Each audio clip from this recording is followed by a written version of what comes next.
Good morning and welcome to the fifth meeting of the Education and Culture Committee in 2014. Can I remind all those present to please ensure that all electronic devices are switched off, particularly mobile phones, as they do interfere with the broadcasting system. Moving on to agenda item 1, our first item today is to consider two negative instruments. The Designation of Regional Colleges Scotland Order 2014 and the Protection of Vulnerable Groups Scotland Act 2007 Miscellaneous Provisions Amendment Order 2014. Do members have any comments they wish to make on either of these instruments? No? Okay. If nobody has any comment to make, does the committee agree to make no recommendation to the Parliament on these instruments? Agreed. That's agreed. Thank you very much. Agenda item 2 is our first panel this morning on the Curriculum for Excellence National Qualifications. Can I welcome our first panel of witnesses to the meeting? We have Graham Logan from Education Scotland, Larry Flanagan from the EIS, Richard Goring from the Scottish Secondary Teachers Association, and Dr Janet Brown from the SQA. Welcome to you all, and thank you for your attendance today, and of course for your written evidence that you've supplied to us in advance. The committee recognises that there have been some concerns about the new qualifications, and that's why we are holding this evidence session today.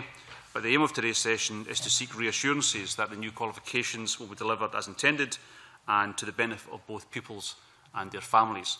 So our purpose today is to seek reassurance to ensure that parents and pupils are well prepared and reassured that everything and everybody is in place for the qualifications. So I'm going to start by going straight to questions, and can I begin by asking Neil Bibby to begin this morning? Thanks, Convener. Good morning, everybody.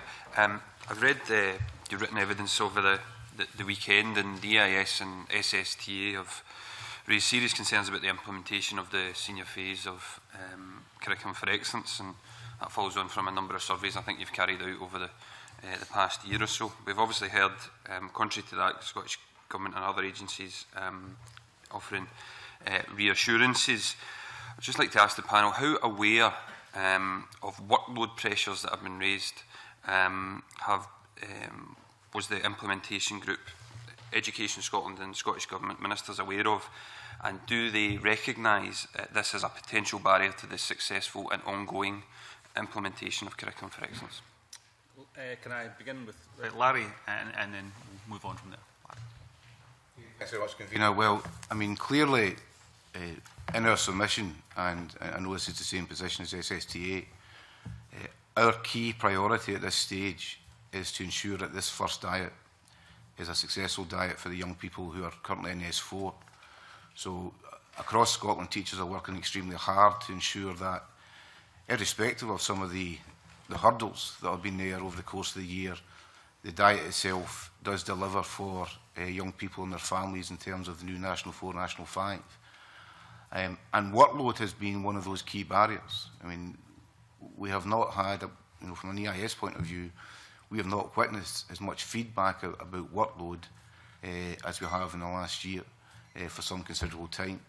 And some of that workload is, there's always a workload pressure in teaching, and some of the workload is natural because you have a new set of qualifications, so there are new challenges. It's been compounded by the fact that there are aspects of it which have been frustrating for teachers because the value of some of the additional mechanisms haven't been apparent. And that's one of the areas, for example, around the SQA verification procedures, which we understand are there as a quality assurance instrument, but in actual fact have become a real workload pressure. And at a certain point where workload is seen to be being expended in relation to what are not essential learning and teaching aspects of the school experience, that becomes a frustration because people really want to concentrate on learning and teaching. And at this stage, I think we are at a real crucial point in relation to, particularly in relation to National 5, which is an external exam, because at this stage in the year, people really want to be focusing on exam skills, exam practice, and getting young people ready for the qualification, which will be graded based on the national exam. So workload has been a key issue, and we have raised it on a number of occasions. And there have been attempts to address the issue. The CFE Working Group on Bureaucracy was a very useful forum to explore this issue. That document came out in November. It's arrived in schools in February, and I would just highlight the fact that the working group concluded its work in November. By the time the document is printed and distributed to schools, you are 2 or 3 months further on. By the time schools get a chance to look at that, you're another set of time further on. So, and that's been one of the issues. Because something that's published on a website doesn't mean it's actually in practice in schools. So that's been one of the difficulties. But that has addressed, or hopefully will address, some of the workload issues. We are keen, just in conclusion, we are keen that once we get past this diet, we actually look back over this first year of the senior phase and review the processes that have been operating this year in order to try and streamline them, because frankly, as we move towards the new hire next year, this level of workload is unsustainable. So we do have to review the process, see what we can strip out in terms of making the bureaucracy or the paperwork a bit leaner, and make sure the focus is where it should be, which is on the classroom and the teaching and learning process. Bring in Richard to this stage before I move on to Graham and Janet. Thank you, Convener. I actually agree with everything that Larry said. We surveyed our members electronically about 3 weeks ago, and we had a response from our members in schools which is unprecedented. It was just a huge number of comments, and workload was mentioned in a huge number of these, and we had many teachers saying they were working way in excess of the contractual hours. I mean, 50 hours was often mentioned, 60 hours, and some people even more than that. I would say probably 50% of respondents, if not more, talked about workload as being a major issue. The problem is that, like Larry has said, we are keen that pupils achieve well this year. We want CFE to work. We are fully supportive of the whole idea of Curriculum for Excellence, but we just feel that there isn't enough time to think, there's not enough time to evaluate what we've been doing. There are real concerns about the transition between National 5 and higher, because many people haven't had time to look at higher courses yet in terms of preparation and planning. And there is no time at the end of this session to look back at National 4 and National 5 and to try and amend it, improve it, and move it on. So the workload issue really is a major one.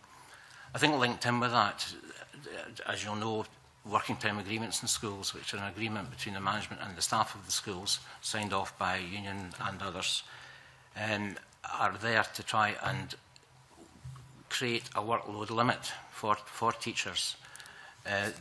They are totally inadequate. There is no way that they are meeting the needs, and I think that's something that really needs to be looked at in terms of trying to manage the workload. Okay, thank you. Graham. Thanks very much, Convener. Good morning, everyone. Firstly, I would say that we're very aware through our visits to schools. We've been in 92 secondary schools, for example, since the end of September, to support teachers and to work directly alongside senior management teams and to provide as much tailored help and support as we can. I think we all have to acknowledge that introduction of a new curriculum and a new system of qualifications, anywhere in the world is likely to increase teacher workload and levels of anxiety, because teachers want to get it right and they want to do the best for pupils that they work with. We've produced an extensive range of course materials, working with teachers, producing materials for other teachers, and I agree with Larry in terms of the tackling bureaucracy report, which we're ensuring that we follow through. For example, school inspectors have been fully briefed on that and will follow up the recommendations in discussion with schools. We are continually reinforcing the need for streamlined approaches to assessment and planning, the importance of teachers spending their time on teaching and learning and assessment and not engaging in paperwork where it's not necessary. Our course materials for N4 and 5 have been extensively used by the profession. Approximately 60,000 hits on that website to access the material, which is very positive. And our teams are in schools every day up and down the country, reassuring practitioners, working alongside them, ensuring they have access to the materials that they need, and providing any tailored support that's required. And we continue to offer further tailored support to any department or school who feel that they need it. We're seeing some very positive evidence of the impact of teachers' efforts. For example, since September 2011, 90% of schools inspected have had a key strength around young people's attributes, such as motivation and confidence. So the effort that teachers have been putting in to transform learning and teaching through Curriculum for Excellence, we're seeing absolute real evidence of that. Yesterday we had around 200 secondary heads and deputies at an event with ADES, SLS and the SQA, and we saw some outstanding examples of how senior phase models are transforming opportunities for young people in Scotland and enabling them to get the best blend of qualifications, skills and achievements that meet their needs. So we're seeing the benefits of that beginning to be realised for young people. We need to continue to work together. We continue to listen and work closely with the EIS, SSTA and others to make sure that when we intervene we provide the best possible support for teachers. Thank you very much. Janet. Yes, I do think one of the things we've been doing over the last several months is very much focusing on the engagement that we have with teachers and with the professions to really understand the challenge associated with the introduction of the new qualifications. The teachers absolutely are focused on making sure that they take the best advantage of Curriculum for Excellence, and the qualifications play an important part in that. SQA's responsibility is to make sure that we maintain the standards of those qualifications, and so a lot of the things that we're doing is trying to make sure that we balance the amount of activity that we ask teachers to undertake with the necessary requirements for maintaining those standards. We've looked over the past few weeks at the verification results that we've just had, and we've got a series of messages that have been told to us as a result of that verification process.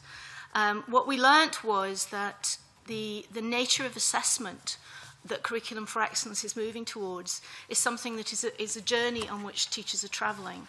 Some teachers have actually really got excellent examples that we've seen in the verification process of how they can take different approaches to assessment, whether assessing multiple different outcomes within one particular assessment. Other teachers are finding that that is more difficult for them to have moved towards, and as a result have probably undertaken a lot of assessment on individual outcomes, which has resulted in a significant increase in the amount of assessment that they feel they've had to do. So one of the things we've learned from that is to really make sure that we do respond to the teachers' concerns, that we work with them to share that information that we've got from other teachers on how assessment is able to actually capture multiple different things within one assessment. And we're looking at developing mechanisms by which we can share that in a broader sense. But over the last few weeks, we've been delivering subject-specific events, CPD events for teachers to share that practice, to share that information, so that we can actually allow teachers to reduce the workload by taking that different approach to assessment. So we're very, very aware of that. I suppose the other aspect of workload is also the amount of material that's available to teachers to be able to get to share that knowledge of what's going on with the new qualifications. And one of the things we've tried to do is make sure that we make it easier for teachers to find out how things have changed, what has changed, what they need to go to look for to be able to implement the different approaches to the qualifications that we're undertaking right now. The teachers, I think, are passionate about making sure that they do the right thing, and it is SQA's job to make sure that we make that as easy for them as possible while maintaining those standards. I think that we've had several meetings with the teachers' unions, but also with individual teachers. We have a liaison group that goes across the country that is specifically dedicated to going into schools to find out from teachers what their concerns are, to get their questions. We take those questions, we seek to answer them not only on the day, but also to publish those questions and those answers so that other teachers can get access to them, so that we're trying to address things as quickly and as efficiently as possible. and to get the information from teachers, from professional organisations, to understand what the challenges that teachers are facing and how we can respond to that. So I think it is something that is about communication, it's about shared understanding of where we're going, and it's about recognising that we all need to play a part in ensuring that the qualifications that the students get during the course of this summer are valuable, are valid, and are supportive of where they want to go in the future. Thank you very much. Neil. Put on record my appreciation for the dedicated work of teachers and staff in this process. It's clearly been a very busy time for teachers having to prepare and implement new national courses 3, 4 and 5, prepare for new higher courses in June and evaluate broad general education courses.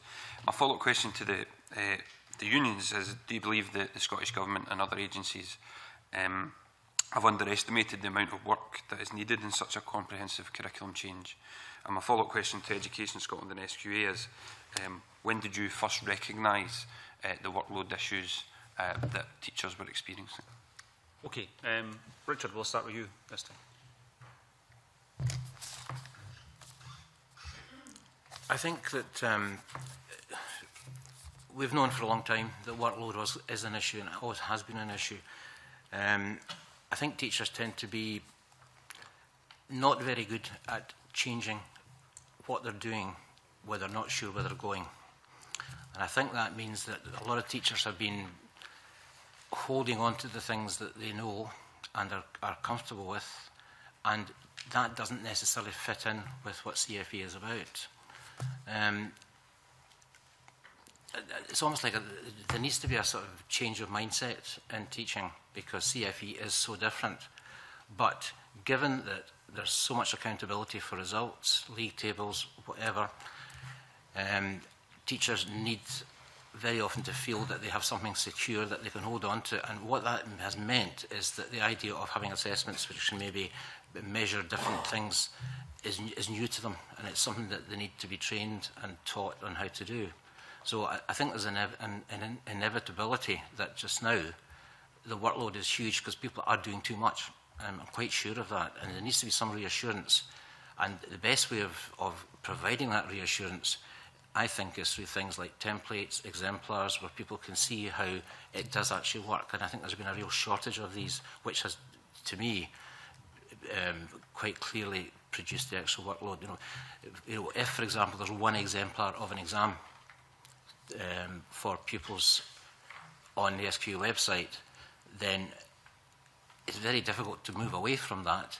And if you have to do the same thing with assessment units, if there's one exemplar there, then what happens if you have to provide a resit for pupils as well?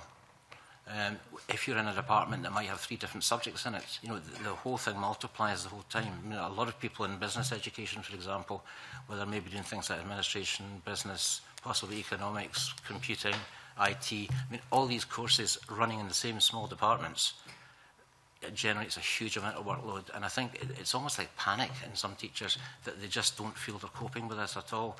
And the thought of moving on next year to something else new in all these areas is really daunting and really worrying an awful lot of teachers. Larry. Well, I mean, the short answer is yes. It has been grossly underestimated in terms of the timescale. And, without revisiting previous discussions, I've sat here before and said the EIS were quite clear that we wanted a 1-year delay to the introduction of the qualifications. So there was a more effective timeline in relation to schools preparing for that. And frankly, without being cheeky, you guys are all complicit in it, because not one political party supported the idea of a 1-year delay.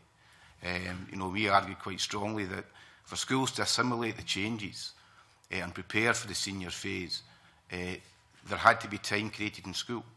And I'm sure Richard would agree, the issue here around all of these changes is the time. You can't invent time. People need time to assimilate, for example, what's happened or what should be happening in the broad general education around S3. Because one of the difficulties we've got just now is that too many schools have not implemented year 3 of the broad general education effectively. So that we have schools who have gone for what in a sense is the least difficult option. They have replaced in S4 the standard grade exams with the new National 4, National 5. Now, if at the end of this all we have done is replace the exams, but we haven't changed the pedagogical approach in schools, we haven't changed what year youngsters make their future choices, then we won't have achieved curriculum for excellence. Because curriculum for excellence is much bigger than just a switch from standard grade to National 4, National 5. There are far too many kids, for example, just now in S4, who are doing National 4 exams. The target for CFE was at the end of S3, the majority of pupils would be at CFE level 4. Now, if they're at CFE level 4 in S3, they shouldn't be doing National 4, they shouldn't be anywhere near it. The target was to maintain breadth across the senior phase. You can really only do that if you plan your courses over S4, S5. If you try to run 7 courses in a year, you are squeezing the teaching time. Right, I know Janet may come back, but these courses are notionally 160 hours. And if you're a school timetable, there's no such thing as a notional allocation of time. If it says 160 hours on the SKA website, your PT Maths will want 160 hours. You cannot timetable 7 times 160 hours into a school year. So the time that's available for teaching and learning gets squeezed.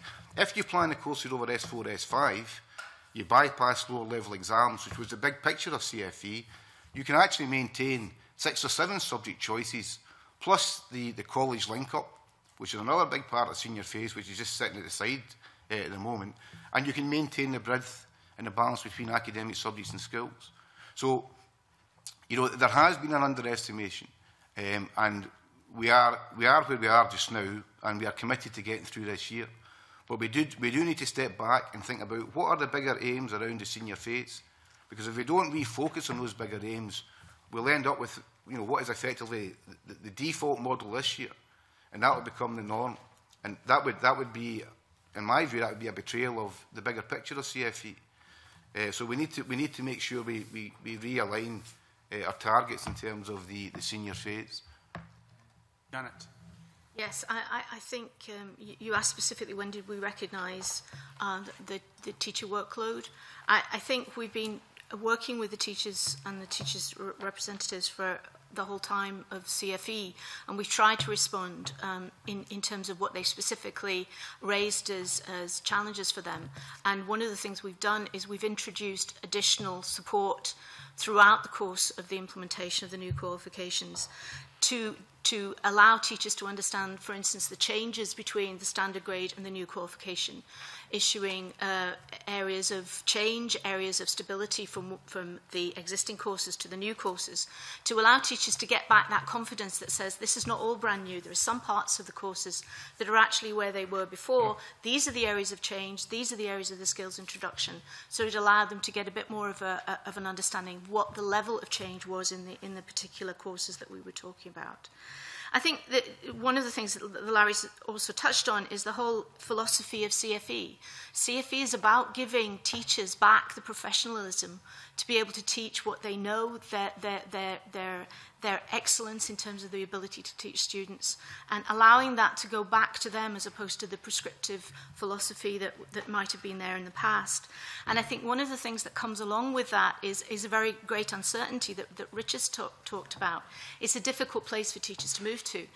And one of the things we need to do is to make sure that we don't just replace, as Larry said, the existing controls with new controls. So that is that balance between the level of exemplification, the level of examples that we provide, versus supporting teachers to be able to actually take on that role that they've been wanting and allow them to develop their own assessments, their own expertise in terms of being able to judge the standard for their particular students.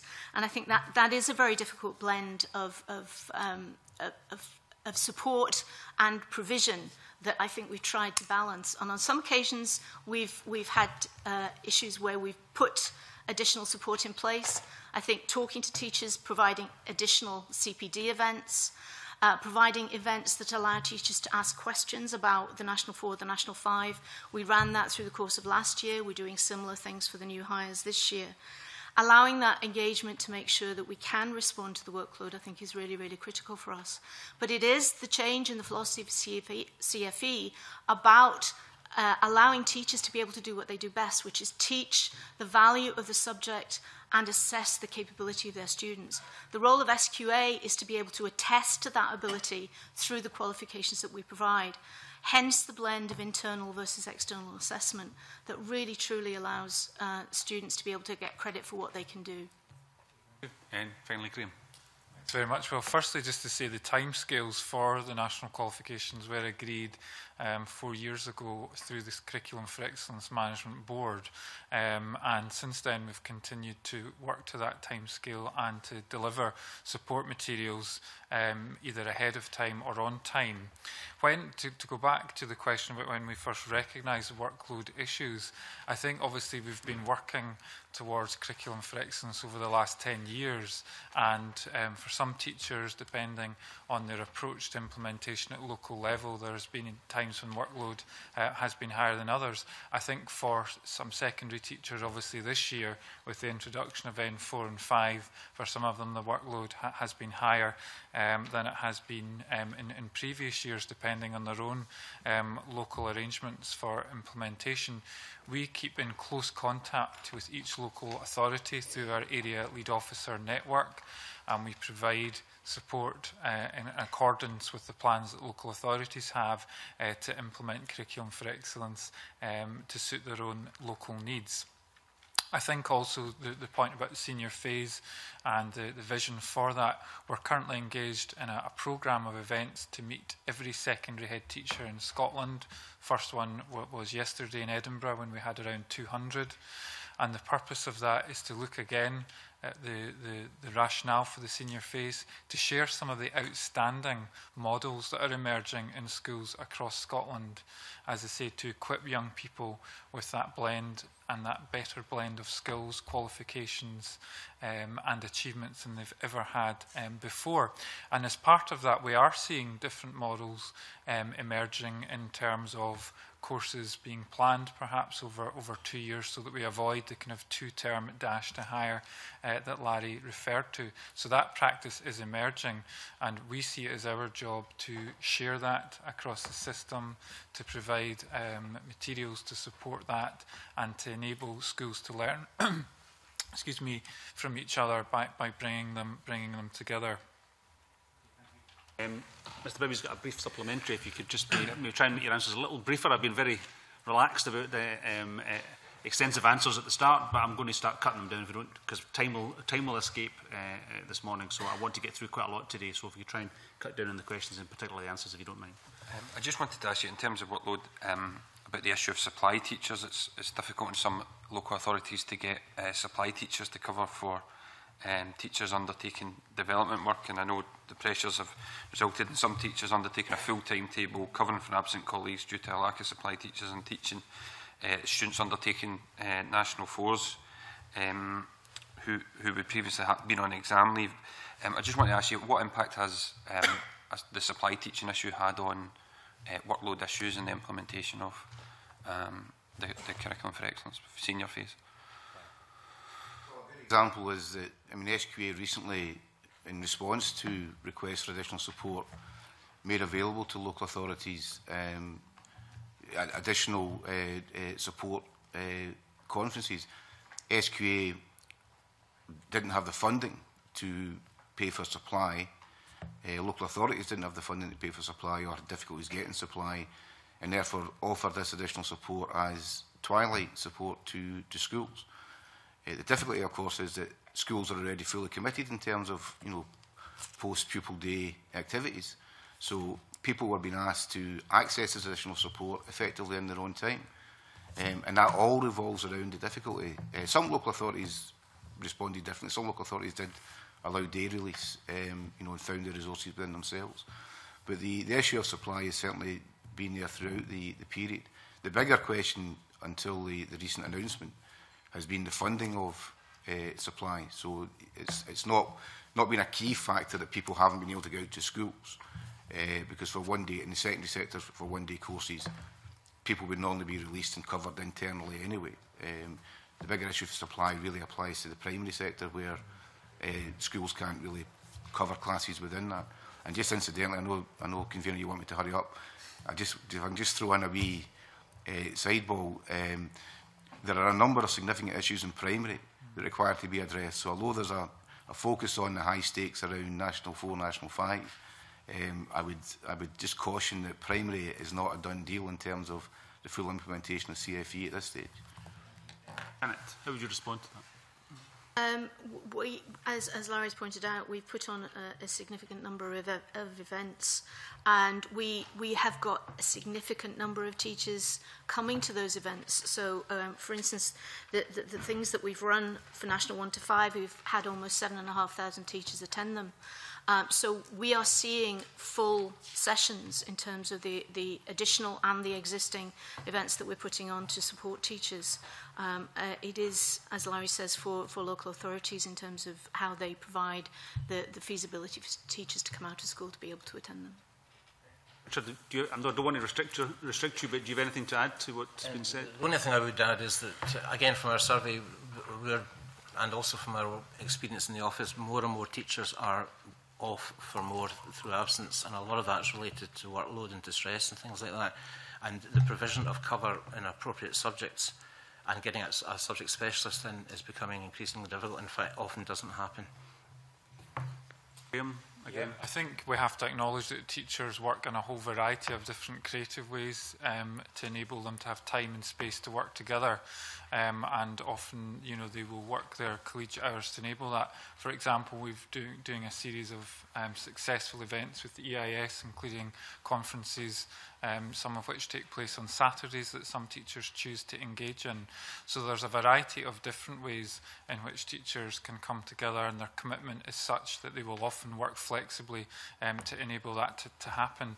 And I think the Scottish Government announcement of even further financial support for additional time and space will enable a lot of local creative solutions to look at ways of bringing teachers together to work flexibly.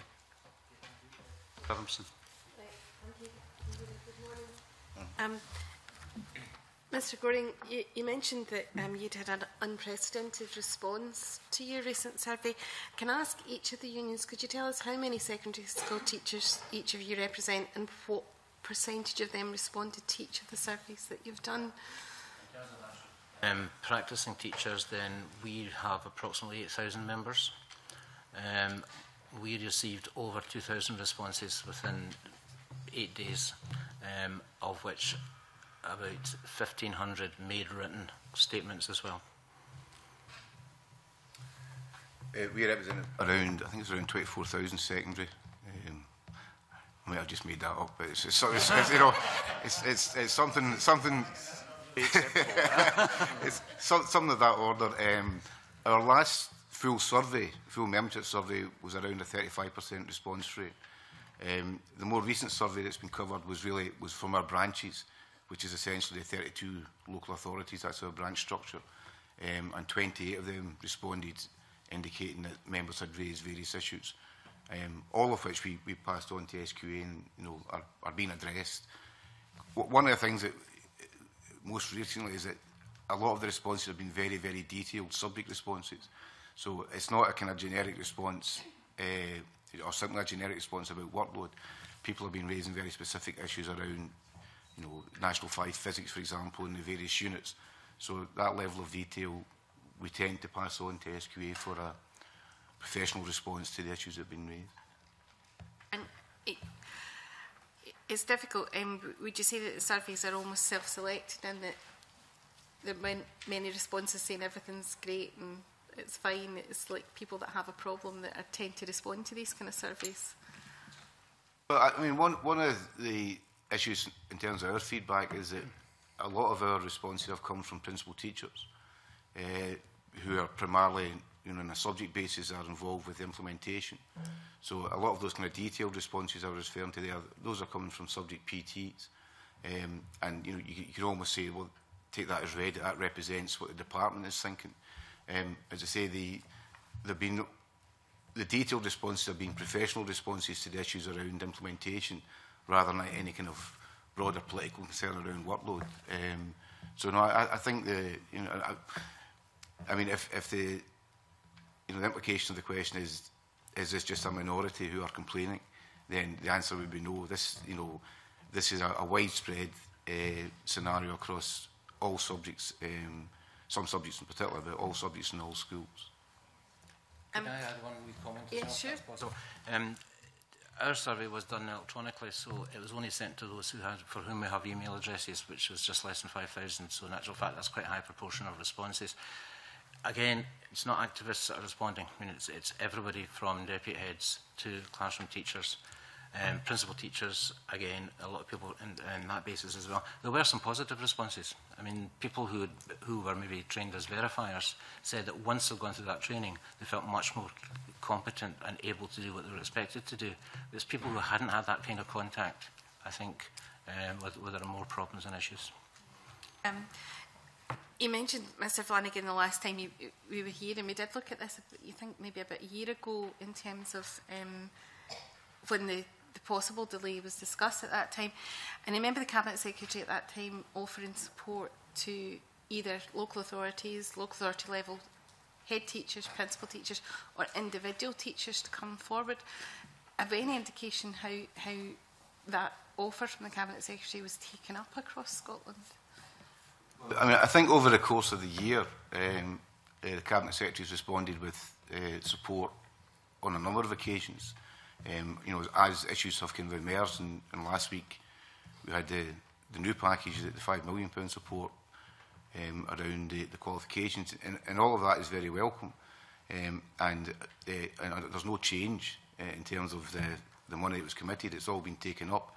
Some areas, like the £1 million that was offered around textbooks, which has been distributed on a per capita basis to schools, which again is very welcome, but in some subjects we're getting feedback saying their share of that isn't enough to buy a set of textbooks. So it's welcome, but it's not actually resolving the difficulties. And I think, to be honest, if a year ago we were where we are now in terms of the levels of support, everyone would be a lot more relaxed, and, you know, looking forward to the first year of implementation. The £5 million that was announced last week is very, very welcome. It's not going to have a major impact on National 4, National 5, because you're actually 6 school weeks away from these qualifications. You know, have a bigger impact around higher next year, which is obviously a high stakes issue as well. But you know, so the support has been welcome, but it's after the fact almost. You know, we would have preferred that the support had been there as part of the planning process, rather than responding to the concern. I appreciate it, but I want to move on. We've got a lot of stuff to cover this morning, so I want to move on to the next area of questioning. Joan McAlpine. Thank you very much, Convener. Yeah, I wanted to look at the issue in particular of documentation. Obviously, it's an issue that's come up repeatedly in the course of implementation of CFE, and I note that in the EIS submission talks about inadequate materials, a lack of exemplification, and unexplained changes in the assessment approach. I wanted to maybe ask EIS a little bit more about that, and in particular the professional focus papers that were published by Education Scotland as part of the agreement with the Scottish Government, and whether those materials have lived up to expectations. The professional focus papers were a useful contribution, I think, and we did collaborate with Education Scotland in terms of looking at the content and the key messages. I think one of the things, if you go back to Janet's reference to the new approach to unit assessment, for example, whereas unit assessment is now a skills-based approach as opposed to intermediate unit assessment, which was largely a kind of traditional test, you know, testing the content. Now, we support that change, right? That's an important aspect of CFE. But what happened was when the units actually arrived in school, in maths, for example, there was a unit assessment which was a skills focus. And maths teachers looked at it and said, there's no marking grid for these assignments. Now, the reason there was no marking grid is because it was meant to be a skills focus. So it was about assessing skills rather than getting a mark out of 30 and saying you've passed this. But somewhere along the line, that key change hadn't been effectively communicated to schools. So people just saw it as, well, we used to have unit assessments for intermediate. Now we've got them here. So what happened was people spent a lot of time making up marking grids so that they could assess the skill. Now, that was a waste of time because that's not what the units are about. But it's a good example of how a key message around the changed nature of assessment hadn't been communicated to teachers and schools, and therefore they responded to what was being offered in a different way. And that's created difficulties because, for example, in maths, they have what are called hashtag questions, which are key skills. If you don't pass it, you don't pass the assessment. And what happened in a lot of schools was kids were getting asked to sit a whole new assessment rather than being reassessed on that particular skill. And all of that then sort of mounts up into, you know, people, a clear lack of communication and people not being sure what the change is.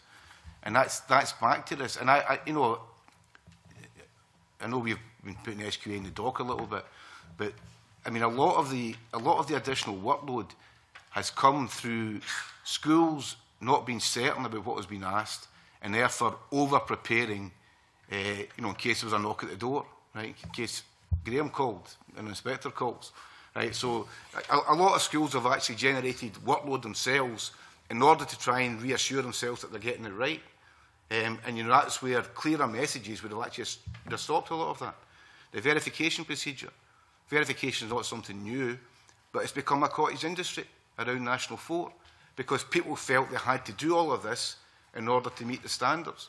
And in schools, teachers are really keen to meet the standards. You know, nobody wants to be seen to be falling short of the standards. So, you know, that's one of the reasons why we're saying we need to step back and review what's happened, because a lot of what I would call poor practice this year can actually be stripped out if people have got a clearer focus on what's important in these changes and what's actually less important. What needs to be done to communicate these messages more clearly to schools? Well, if you look at unit assessment, for example, around National 4, National 5, one of the key things that the qualification subgroup or the management board were keen to do was to create the idea of reducing the number of assessments that pupils had to go through. So they were looking at a single combined assessment that covered all the skills for a key unit. So the idea was that most subjects have got 3 units. Instead of having to do 3 assessments, there'd be a single combined assessment which would cover everything. So you'd actually be reducing the assessment focus in schools. Now, those units are there, but they came out after the individual unit assessments. And because of the time pressure, people already started working on the individual unit assessments, and most schools didn't look at the combined assessment. So a key thing would be to say to schools, next year, look at using the combined assessment and use it in this way, and this will cover the skills. Because we have not achieved the intended reduction in the number and level of assessment for S4 pupils. And that was a key aim of CFE. So if we've not achieved it, we need to look and say, why have we not achieved it? And then get the key messages out there about this is how you do achieve it. Janet and Graham respond to that, please. You go. Okay. First and foremost, I think one of the things I said earlier was in the verification we'd identified that people were over-assessing, that they were assessing each individual component. And one of the things that we were going back to do was to reinforce the message that is out there, that is actually, there are ways that you can assess multiple different aspects using one assessment. That activity, I think, is really, really critical. We have, however, seen excellent examples of how teachers are doing that through the verification process. One of the things we want to do is share that. We are sharing those examples back to schools, so we can actually reinforce the message that Larry is talking about. I think the other thing that's really critical here is to recognise that this is something that should be happening throughout the school. So as teachers come through the school, as pupils come through the school, their assessments are building up, and that the new approach to assessment should be learnt through the teachers applying it through the broad general education phase, so that when they come to the senior phase, it's actually something that's very natural for them to do. there is that additional pressure, as we've all talked about, that, you know, once you get to a qualification, there is that sort of end point that everybody gets focused on.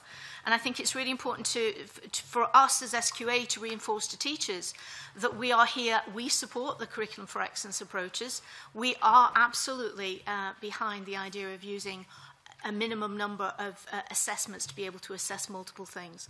I think the fact that we have exemplification of that now, we can share it, we can actually reinforce the fact that we are not going to be knocking for an individual assessment for each individual thing, that we've got existence proofs now, and I think that will reassure teachers a lot. Well, if I could just add and reinforce that the approach to assessment, obviously within Curriculum for Excellence, is based on as one very important part on teacher judgment, and we are confident the work we've been doing in assessment for a number of years in Scotland, the capacity of our teachers to use ongoing approaches to assessment is strong and is growing. And that assessment is a natural part of teaching and learning. And where teachers see assessment as about improving children's learning, not proving it, and we see very strong practice. So I think we've got to remember that we took a decision to provide broad national guidance, not prescription in terms of marking keys and so on, to recognise teacher professional judgment and a variety of approaches to assessment being critical. And I agree with Larry, in some cases we do see through teachers wanting to get it right, some degree of over-assessment, and it's our job to keep reassuring them and to keep reinforcing some really clear messages that we've been giving around assessment. One approach to that is our programme called Making Good Assessment Judgments, which exemplifies and shares smart, streamlined approaches to assessment which don't add to the burden of workload, and it doesn't distract children from actually teaching and learning. Which is what we're all about. Thank you. Claire Adamson. Yeah. Thank you. Obviously, the picture we're getting is that there have been issues along the line with the documentation, which has meant additional redrafts and changes along the way. Do you see that those problems being repeated next year? Is this going to be specific to this year of implementation when the lessons have been learned as it goes along? And do you think that those problems could be repeated again in future years? I think that's one of the reasons why we think there should be a review of this first year. Because I understand Graham's point that part of the whole framework is to allow schools more decision making, but I actually think that stick's been bent too far in the first year of implementation. I think we could actually have had a greater degree of direction, really, of leadership around some of these key areas. One of the challenges for schools next year will be, how do you review your S4 programme at the same time as introducing the new hire in S5? Because although there has been a degree of discretion allowed, most schools and most subjects will be implementing the new hire. And that's the difficulty of time again. How do you consolidate your previous year's experience whilst you're also doing the hire, and by the way, you're still doing broad general education, health and well-being, literacy and numeracy. So I think if we actually had a kind of national review looking at what are the key messages we want to get out and creating a focus on them, then that might actually circumvent another workload issue in schools, which is asking every school to look at it. And I think, and I take Janet's point, there's a lot of good practice in schools, and there's a lot of good practice exemplified on Education Scotland, the SQA's website, but there's a lot, I think SSTA made this point in their submission, there's a lot on these websites, and quite often the difficulty is actually finding the thing that will make the difference for you.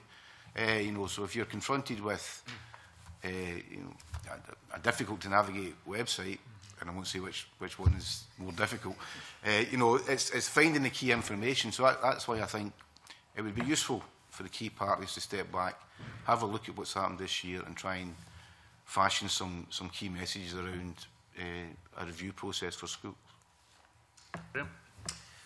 Yeah, just to pick up that point directly, we've launched a new key curriculum support website in which sits above all the online content and gets you to what you need through a tailored search function. So we are continually listening and we're continually improving our online service and the navigation of that.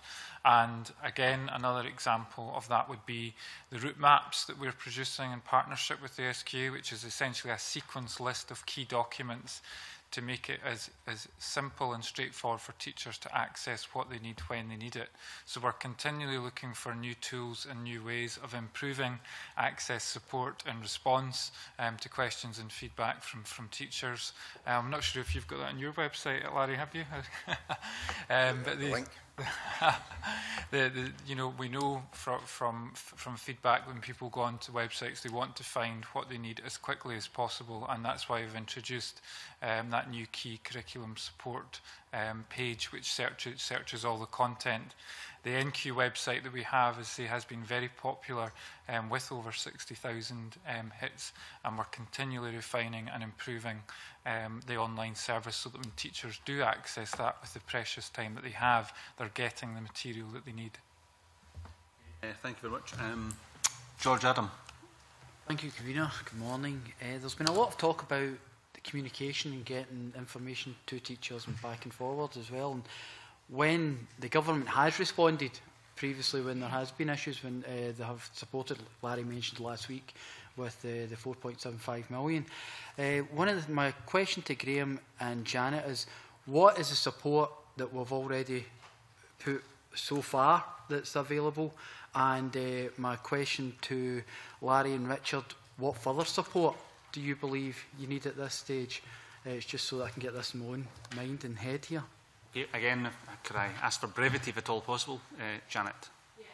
We've, as you know, put out all of the documentation on time, and in some cases we've pulled in the publication dates. That's things like assessment support, unit support, the course documents, etc. And all of that will continue to come out on time, and I think that's very, very critical. Additionally to that, what we've done is we've taken the feedback from professionals and understood what we need to be doing, so we've added additional documentation. Part of the challenge here is because we're asking for more and more information, it becomes more and more essential that the clarity on how you navigate through that, because there is an awful lot of information out there. We, as I said, have run a significant number of events, and totally at the moment we've had 18,552 teachers register for those events, and so very, very strong engagement with that. In terms of the website, which is the vast portion of our engagement with teachers in terms of their being able to access the information. We're getting something like, we've had something like 1 million downloads for the individual pieces of documentation that have supported teachers across the piece. I think it's really, really important that we continue to listen to what teachers need, and that as we're doing it, we put in place the appropriate signposts to the right level of detail that they need at that particular point in time. The whole engagement with teachers, though, should not and cannot be just electronic. And one of the important things that I think we've been running for the last several years is that liaison group that we have that goes round and meets not only with teachers but also with parents to try and answer the questions that they have, to try and bring back their feedback so that we can incorporate those changes in our documentation. As we go forward into next year, it's really important that we do look at the improvements that we've made this year and make sure that those improvements are embedded in how we do it next year. Very, very critical. Graham, briefly.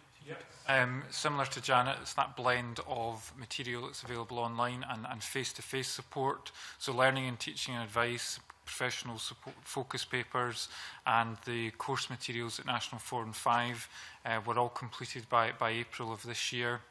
Learning and teaching advice for broad areas covering all units at National 1 and 2 were published again by December.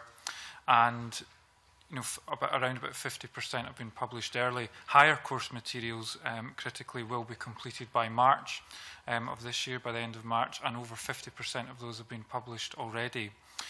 I think very importantly, as I mentioned earlier, was our actual visits to school and direct engagement with staff.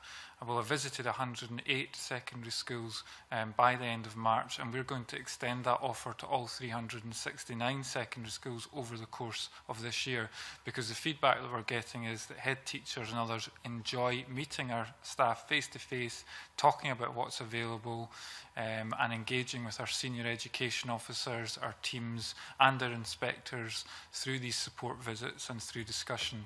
So we'll continue to offer that support to all the professions through the online materials, but also offer to visit each secondary school if they choose to take that offer, to engage in dialogue with us, because we know that's making a difference. Richard? A couple of things I would mention. The first one is that we get reports of success when we come to subject area groups, where departments get together and work at a local level. That seems to be well received, and that's where dialogue takes place and where people can work collegiately. And I'd like to see much more of that happening and being allowed to happen. The only way that can happen is that cover is provided, or local authorities take on the task of actually having it happen. It happens in some areas, but not in others. It happens in some subjects in some areas, but not in other subjects in some areas. But to me, that is a positive thing, and I think we need to target that happening and working. It really links in with teachers working together and providing that. Thank you. Larry, do you have anything to add? I mean, one of the key issues around National 5, people need practice papers. I'm highlighted in submission. Commercial companies who quite often fill a gap here have been slow because of delay in publication, because of late changes. For National 5, there's no history of past papers because it's a new qualification. So we've suggested that one of the key issues is that in every subject area there should be 3 practice papers, because the young people are going to sit their exams in 2 months. Although we're looking at skills focused as part of CFE, you still do need to be good at exam practice. You need to know how to cope with an exam paper. And one of the ways you do that is through doing practice papers. They don't exist at the moment. Schools are trying to develop them. I used to be a higher examiner for SQA. I know they've got a contingency arrangement whereby they've got a paper available in every subject area. I would ask them to release that into schools now. And if you need a contingency paper, get a team working on a contingency. But schools really need to have that focus for young people in terms of developing their exam technique before May. I think the other 2 key other areas in relation to the NABs, Janet's highlighted there's now some good practice there. People have consistently asked for exemplification of the standards. That's been one of the key issues around the NAB assessments, so that people have a kind of benchmark reference. That would be useful. And I think in relation to next year's hire, the £5 million that was announced last week will be useful in terms of creating time. There will be a need for schools to restock their hire cupboards. So your current hire books, course books in a lot of subjects will be redundant. Physics, chemistry, the key content subjects. So the £1 million that was made available for National 4, National 5 in terms of per capita spend, that's going to be another key area around hire. Maybe not quite the same level of demand because it's a reduced number of students, but schools will need to have materials, course materials for the hire next year. So those are all kind of immediate areas that could be addressed. Ask Janet just to respond directly to the comments just there. Yeah, I think, can I touch on the NABS one first? I think one of the things that SQA has been doing is offering a pre-verification service for all assessments developed by teachers. What we get with that is we get an understanding, we get the feedback to the teachers as to whether that assessment is a valid assessment or not. And during the course of that, we ask teachers if we can use those as exemplars. Not all teachers say yes, so we'd like to encourage teachers to actually allow us to use the exemplification that the assessments that they've given us that we've prior verified, so that we can share those with other teachers. I think that's a really good thing that the teachers could give us permission to do that. In terms of the specifics around the the paper backup that we have every year. That is an essential component of maintaining the integrity of the qualification system.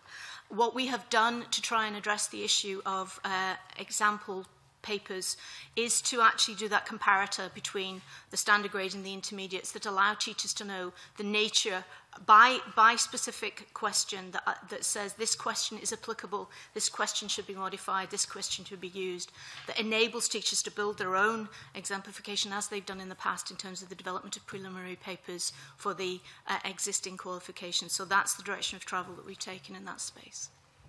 Okay, thank you. Jane Baxter. What we're hearing this morning, Convener, is starkly different perspectives on where we are with implementing the national qualifications. We're hearing a lot about activity and information and communication, and then we're hearing from the unions about specific issues and concerns. So I'd like to know whether witnesses think that enough has been done to close the gap and to get teachers feeling more comfortable and confident about where they are in this process. And will the additional funding that was announced last week, will that help to fill the gap? Well, I think the additional funding will certainly help. You know, it's an additional resource, and as I understand it, I don't know the full detail, but I think it's largely for local authorities to provide cover to release teachers, and that is giving teachers time to talk together. I mean, I think in terms of the immediate focus of National 4, National 5, you know, the point Janet just made, for example, in relation to identifying previous questions. Well, again, the difficulty there is you're then asking people to construct a practice paper based upon advice that's yet to come out. We really need to have these practice papers in schools. So, I mean, the kids will go off for a 2-week spring break, so there's 6 teaching weeks after next week, 6 teaching weeks before the exams. You know, and if any of you have had siblings going through qualifications, you know that in the run-up to the exams, you know, most young people discover a new spirit of endeavour and demand a set of past papers so they can practice assiduously towards the exams. And at the moment, that's not there. You know, that kind of practice material isn't there for the young people. You know, that's our key priority at the moment. I think we often hear that this process is an evolution. Okay, it'll take several years to get where we all want it to be. That is a brand new idea to teachers. I mean, in the past, when new qualifications have come in, teachers have been provided with curriculum notes, with sample papers, with National Assessment Bank items, things like that, which you can start with and you can build on that, but you have got a firm foundation on which to build. I think a lot of teachers at the moment feel that there are no firm foundations that they understand. So which suggests that is a big problem. Graham? I think just to emphasise again that obviously we've been working towards Curriculum for Excellence over the course of the last 10 years, and we've been continually reassuring teachers that the curriculum content, that's the experiences and outcomes in each curriculum area, if they're using those to underpin their planning and approaches to learning and teaching, then they will work naturally towards qualifications. But qualifications is only one part of the story, and it's understandable at the moment that this is dominating the debate. But we can't lose sight of what we're all collectively trying to achieve, and we need to hold those lines of the curriculum content will naturally lead to qualifications as one part of the overall package of achievement for young people. So I think, you know, we are where we're finding that contrast that the member talked about, we're providing that tailored support, we're getting into school to work alongside teachers, and that varies obviously from school to school and from area to area, so that's why it's important that it's actually tailored and it's responsive to the needs of teachers at a local level, and also that we work with teachers to ensure that parents and young people are reassured and supported as they move through this next phase of Curriculum for Excellence. Yeah, I think One of the things that's come out, and I think it's been mentioned by both Larry and Richard, is the fact that a lot of the feedback that's come into the unions as a result of their surveys is associated with subject-specific questions. And that's something that we absolutely have to make sure that we communicate and we engage. And the things that we have done as a result of some of the feedback that we've received is set up specific continuous professional development events for teachers that teachers are coming along to for specific subjects, so that it can ask those questions, they can get engaged, and that we can respond specifically on specific aspects. Similarly, when we get those questions, we answer those questions and we share them with all teachers. So they're available for teachers on the subject-specific pages within the website, so they can go in and look at the particular questions that other teachers are asking that they probably also are asking themselves. So I think it is as much about looking at the broader aspects of assessment, etc., as well as focusing on the specific issues on specific subjects. And that goes back to looking at what has changed and what is new and what is points of stability for those particular subjects. Okay. Quickly. So I'm wondering whether Education Scotland stands by its key message from the Secondary Schools Inspection Programme that teachers are putting themselves under pressure because they're aiming for the highest possible professional standards. Do you think that's still valid? I think undoubtedly all teachers want to get it right. So yes, they are in some cases, spending a lot of time, and they're getting, you're working together, and there's some level of anxiety in the system as a result of that. And to some extent, that would be expected when a new system of qualifications is introduced. I think the key thing is enabling the collaboration between teachers, local authorities and ourselves, as Janet described. One really strong example of that would be what we've been doing with science teachers, where in response to the publication of the course materials in biology, chemistry, physics, science and environmental science, there was a need for further support. So working with ADES and local authorities and the SQA, we arranged a series of events. Those local authorities shared their materials, our material was shared, and we got really positive feedback about that collaborative effort nationally and locally and with groups of teachers to reassure them and to enable courses and programmes and assessment to come together. And that reduces the pressure? It depends obviously on how individuals react to that, but yes, the support that's provided aims to reduce the pressure by providing materials, by providing reassurance and so on. Thank you. Sorry, we've got a brief supplementary from Joan. This business of additional practice papers, I mean, I've got a teenager sitting hires just now, and the point that Larry Flanagan made makes perfect sense to me, and I think would make perfect sense to most parents. And I'm sure you are doing all this other work and, holding meetings with head teachers and teachers and all that, but that doesn't get away from this very simple, straightforward point that most parents would understand, is that teenagers need to practice and they run up to their exams. So are you saying that these practice papers aren't going to appear, that we're not going to get them, that we're physically not going to be able to get them?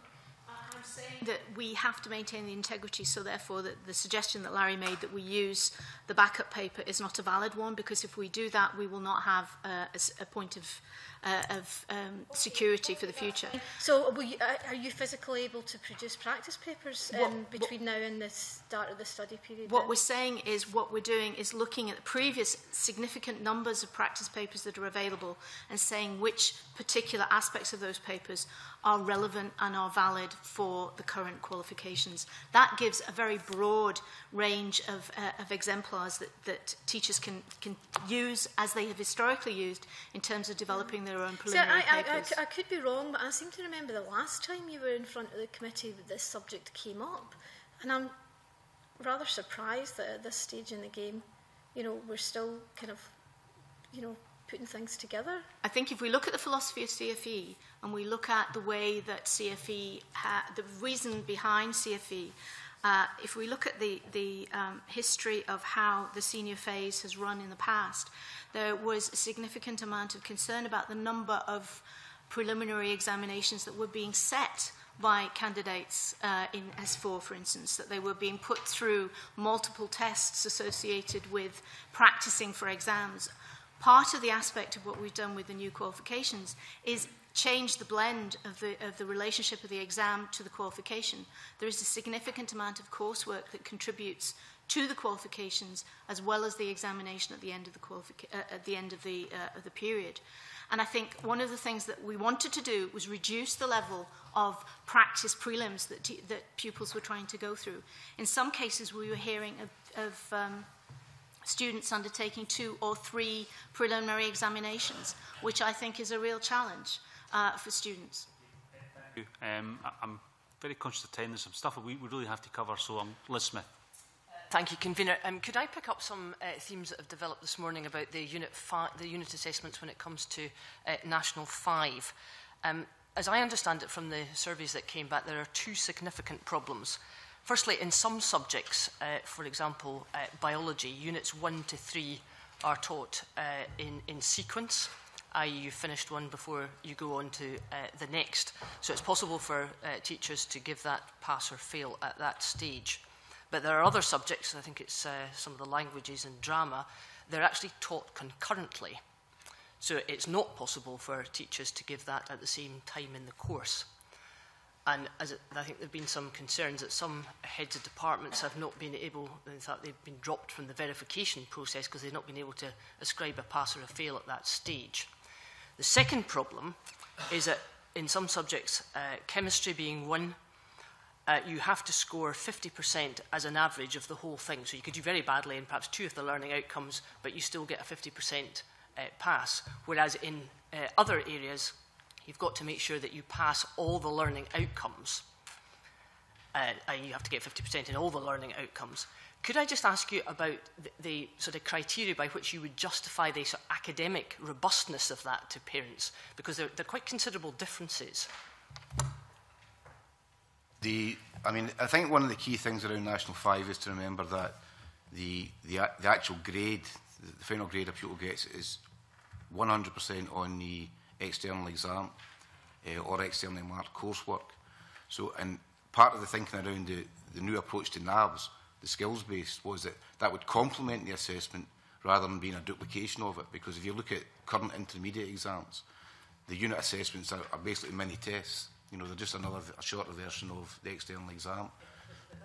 Mr Flanagan, is it not the case that teachers have had to go through an awful lot of additional assessment in the process of trying to justify the units, the actual learning outcomes, as well as having to go to well, I think that's back to that has been difficulty. That the change in the unit assessments hasn't been fully taken on board in the way schools are approaching the assessments. So if you think about it as a skills assessment, it's much more feasible to have a holistic approach to that assessment of skills. And that was one of the key aims of CFE, was to actually broaden out the skills base so it wasn't just about the ability to pass an exam. You actually had a skills base that was the foundation for that. And it's always been the case that certain subjects tend to be end-of-unit assessment, the content-driven subjects as opposed to English would be an integrated approach to assessment. But I understand the point you're making. I just think that's one of the issues where the key messaging hasn't communicated itself to schools, and therefore some of the practice has been more than is required if we were actually focusing on what the key issue was. And Dr Brown, in terms of justifying that to parents, I mean, there are parents who are asking, does that mean that one subject that you do have to get 50% right across the board, as opposed to other ones where it's just an average? In the process of the verification, are there any differences there? The verification is there to make sure that the teachers are assessing to standard. So we are taking into account the fact that some subjects are very different from other subjects. So we will be doing that during the process. The same have the robustness. Yes, is the same. The robustness is the same because if we think about how we manage standards in the Scottish system is very positive in the fact that teachers want to participate in maintaining those standards as well. And I think that a point was made earlier about the teachers who've been involved as verifiers during the course of this process. They've learnt an awful lot. We've had hugely positive feedback about what they've learnt from that. They take that back into the system, they cascade that down through the schools so that the teachers understand the standards. The purpose of the verification is to ensure that, because the teachers are a component of ensuring the standard of the qualifications. We are responsible for making sure we verify that, but the teachers are a key component of that, and they're very passionately focused on it. Okay, and just a last question on a very different issue. Could I ask for your opinion, Dr. Brown, about what happens in the case of a request to review the marking, because I think that's an issue over which we've had some very considerable confusion. The Scottish Government wasn't able to clarify that situation last week at Education Questions, and the Courier newspaper ran a significant article just last week about the fact that when they asked Perth and Kinross Council, Fife Council and Stirling Council, they all came up with 3 different answers. So I think there's a lot of lack of clarity over that. Could you clarify just now who will pick up the tab for the fee, when, as in non-exceptional circumstances obviously, when there is a request to review the marking? Is it the individual school or is it the local authority? That, the way that SQA makes charges is SQA makes charges for by candidate. It is up to the local authority how they choose to pay that. Some local authorities, for instance, will pay the full fee structure for every candidate sitting an examination. So they will pay us directly. Others will devolve that to the schools. The same applies to any fee that we charge, a fee such as that for post-result services. So it will be based on what the local authority chooses, how the local authority chooses to pay. Will that not have considerable problems for different local authorities, particularly if there are more schools who are likely to make a request for a review? Does that not put quite considerable pressure on some schools' budgets? Each local authority presently decides how it pays us, whether they devolve that down to the school or whether they pay it at local authority level. Okay, thank you. Okay, Colin Beattie, please. Thank you, Convener. The working group on tackling bureaucracy issued a report in November 2013 and made a number of recommendations relating to efficiency and eliminating bureaucracy. Could I ask what progress has actually been made in implementing the report's recommendations, and could the panel specifically refer to the more efficient or proportionate way to do verification and how that could be improved or has been improved?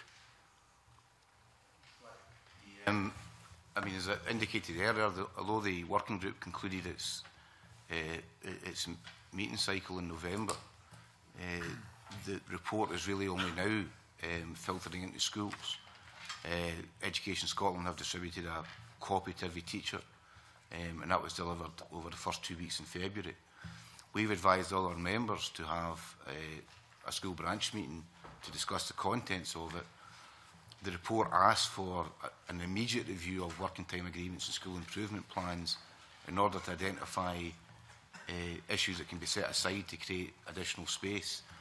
It's also asked local authorities to review, for example, report formats in relation to the inappropriate reporting on every experience and outcome.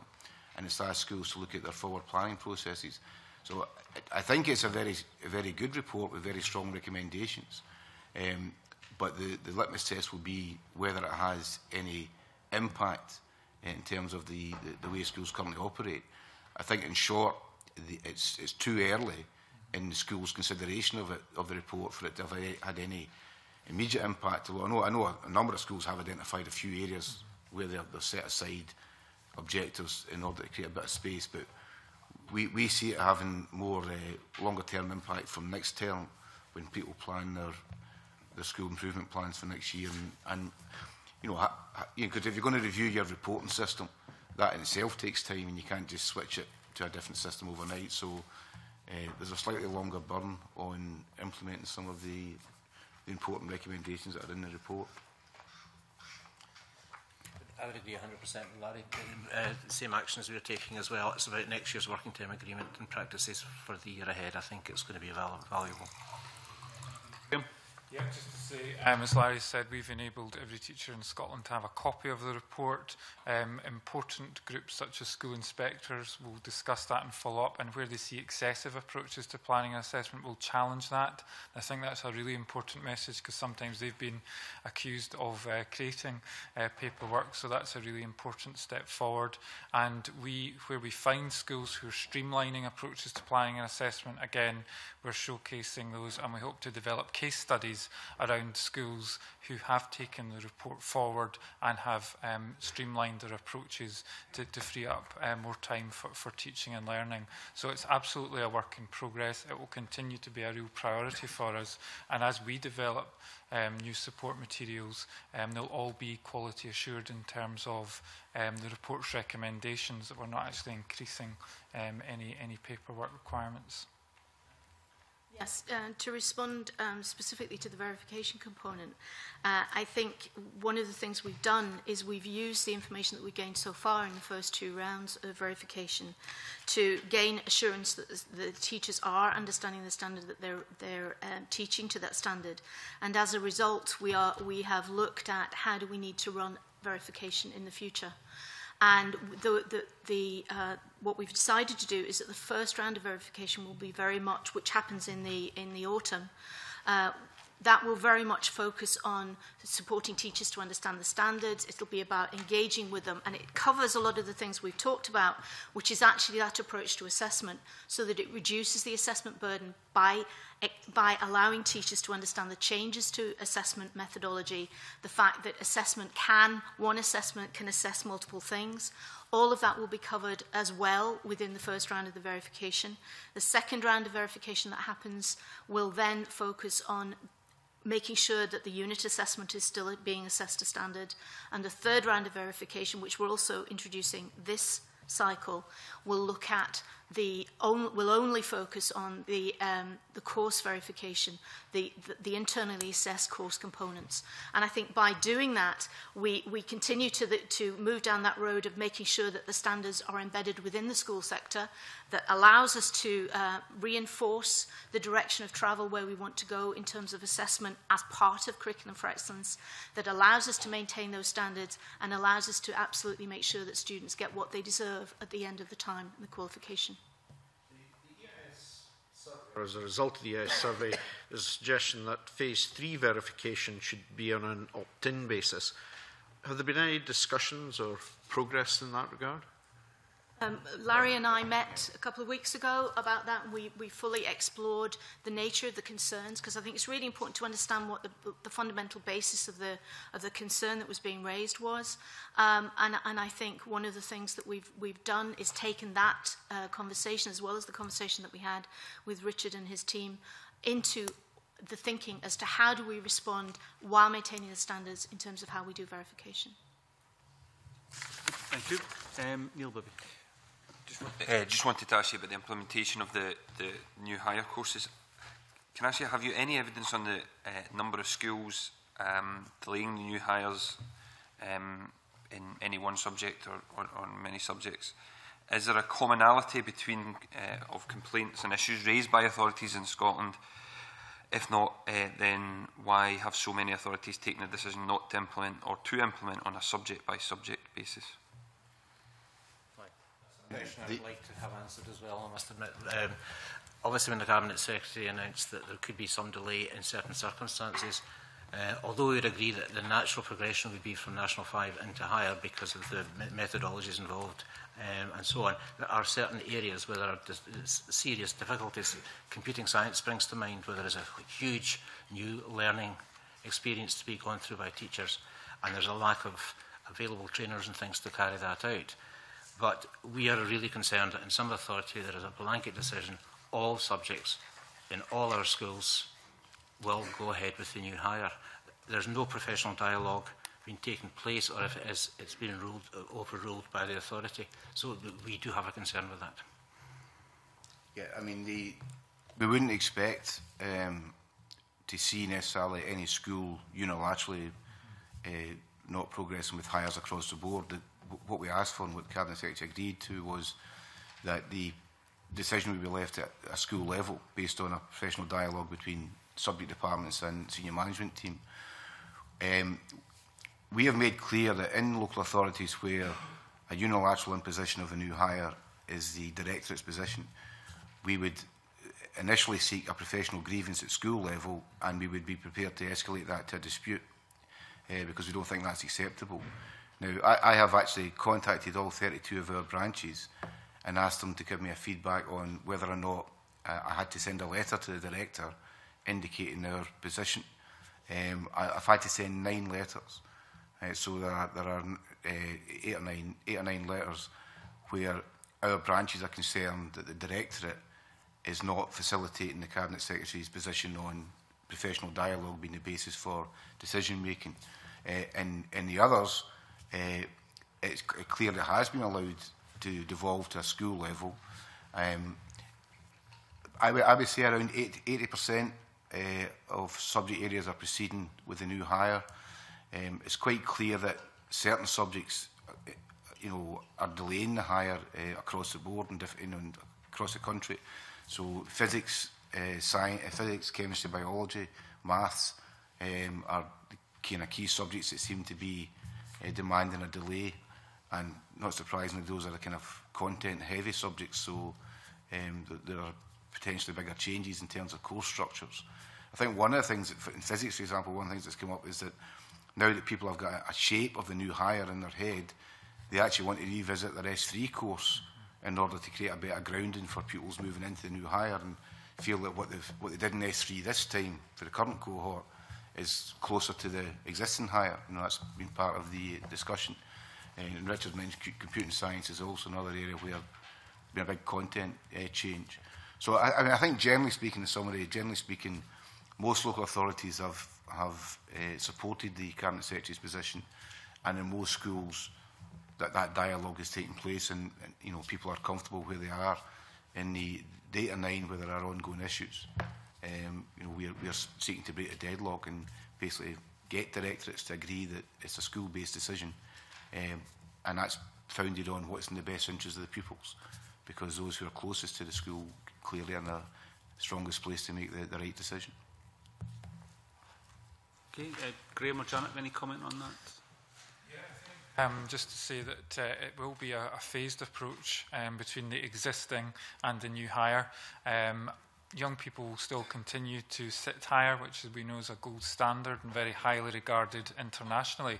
I think it would also be true to say that a lot of teachers and departments haven't yet decided, and they will make that decision over the next few months based on their professional experience, based on what is in the best interests of young people and in consultation with their parents.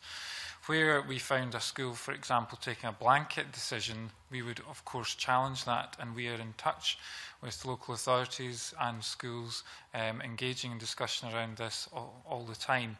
As I say, I think it's too early to say definitively what the numbers will be, and as I say, some have not yet decided.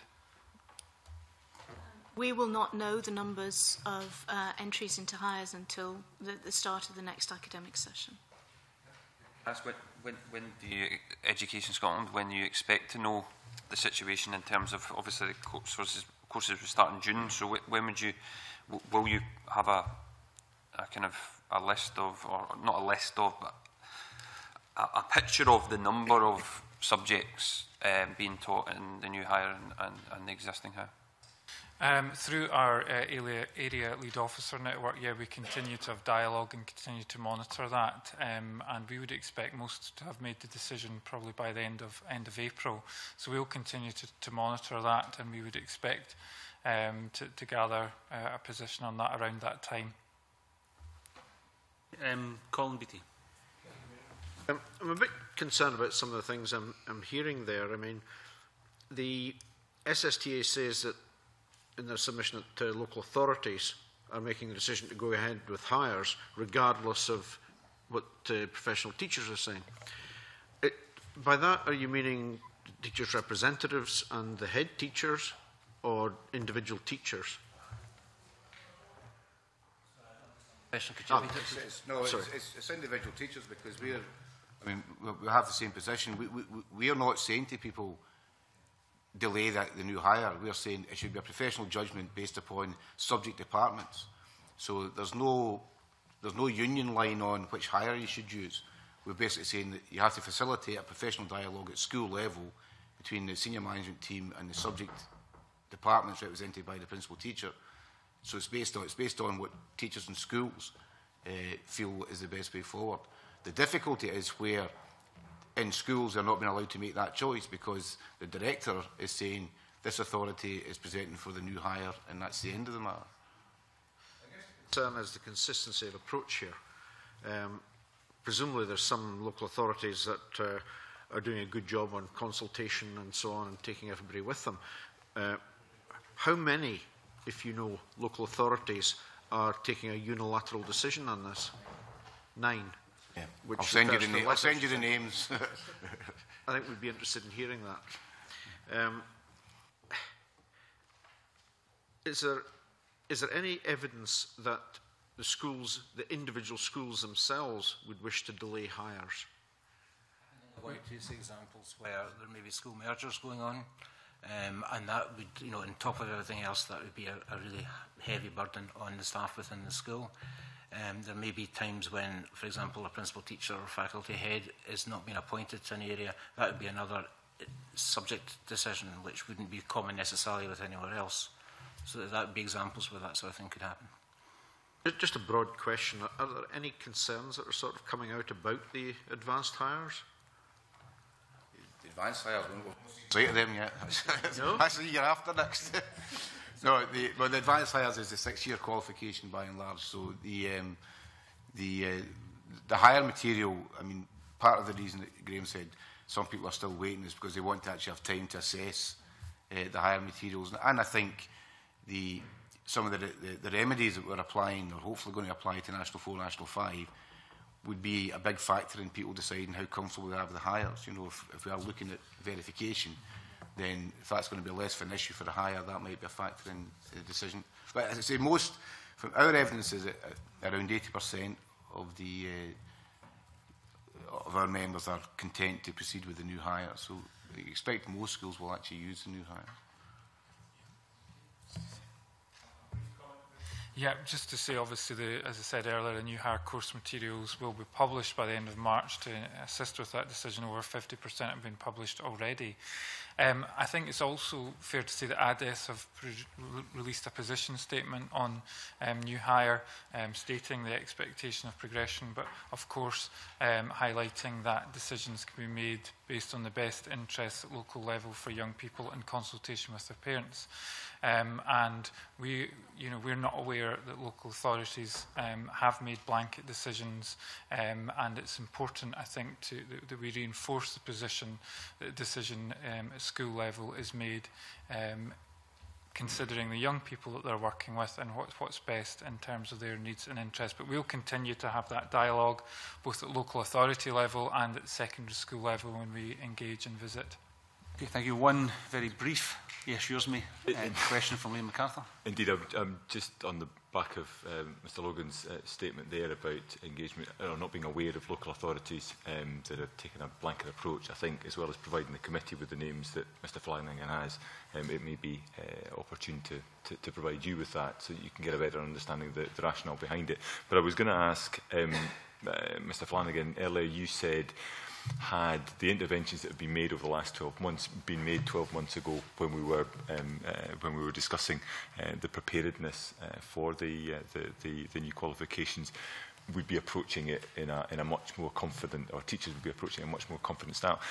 Looking ahead to the new hires, is there anything that we can be left with that we should be pressing the Minister on that can and should be done absolutely now, so that in 12 months hence, when we're looking at the implementation of the new hires, whether across the board or almost so, that would allow that to happen with the sorts of confidence that we'd all wish to see?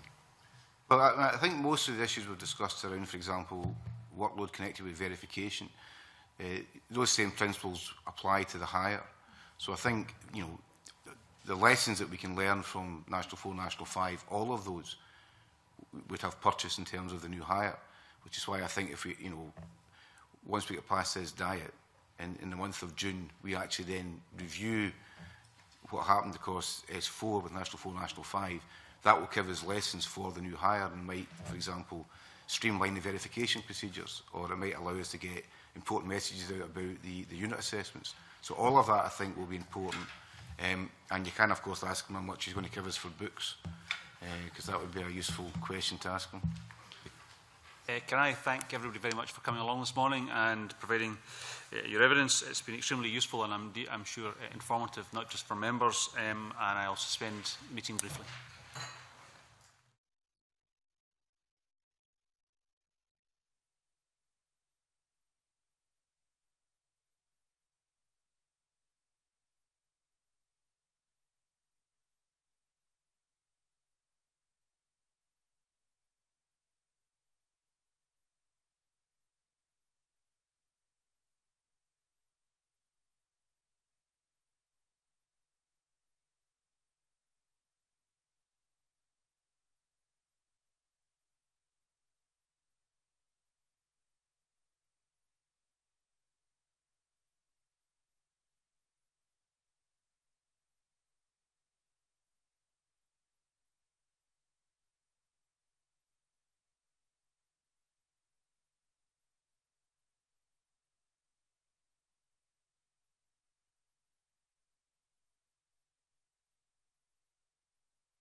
Can I welcome our second panel this morning? We have Dr Alistair Allen, Minister for Learning, Science and Scotland's Languages, Alan Johnson, Deputy Director of Curriculum, Assessment and Gaelic at the Scottish Government, and of course in the previous panel we have Graham Logan and Dr Janet Brown.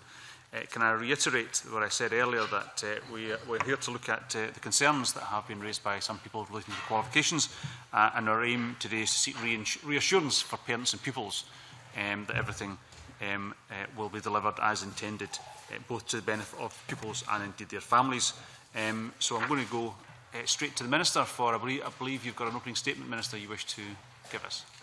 Yeah, thank you very much, Convener. I just want to say that I certainly welcome personally the opportunity to meet with you here today and to hear the views of the committee members at what is, as you mentioned, an important point for Curriculum for Excellence.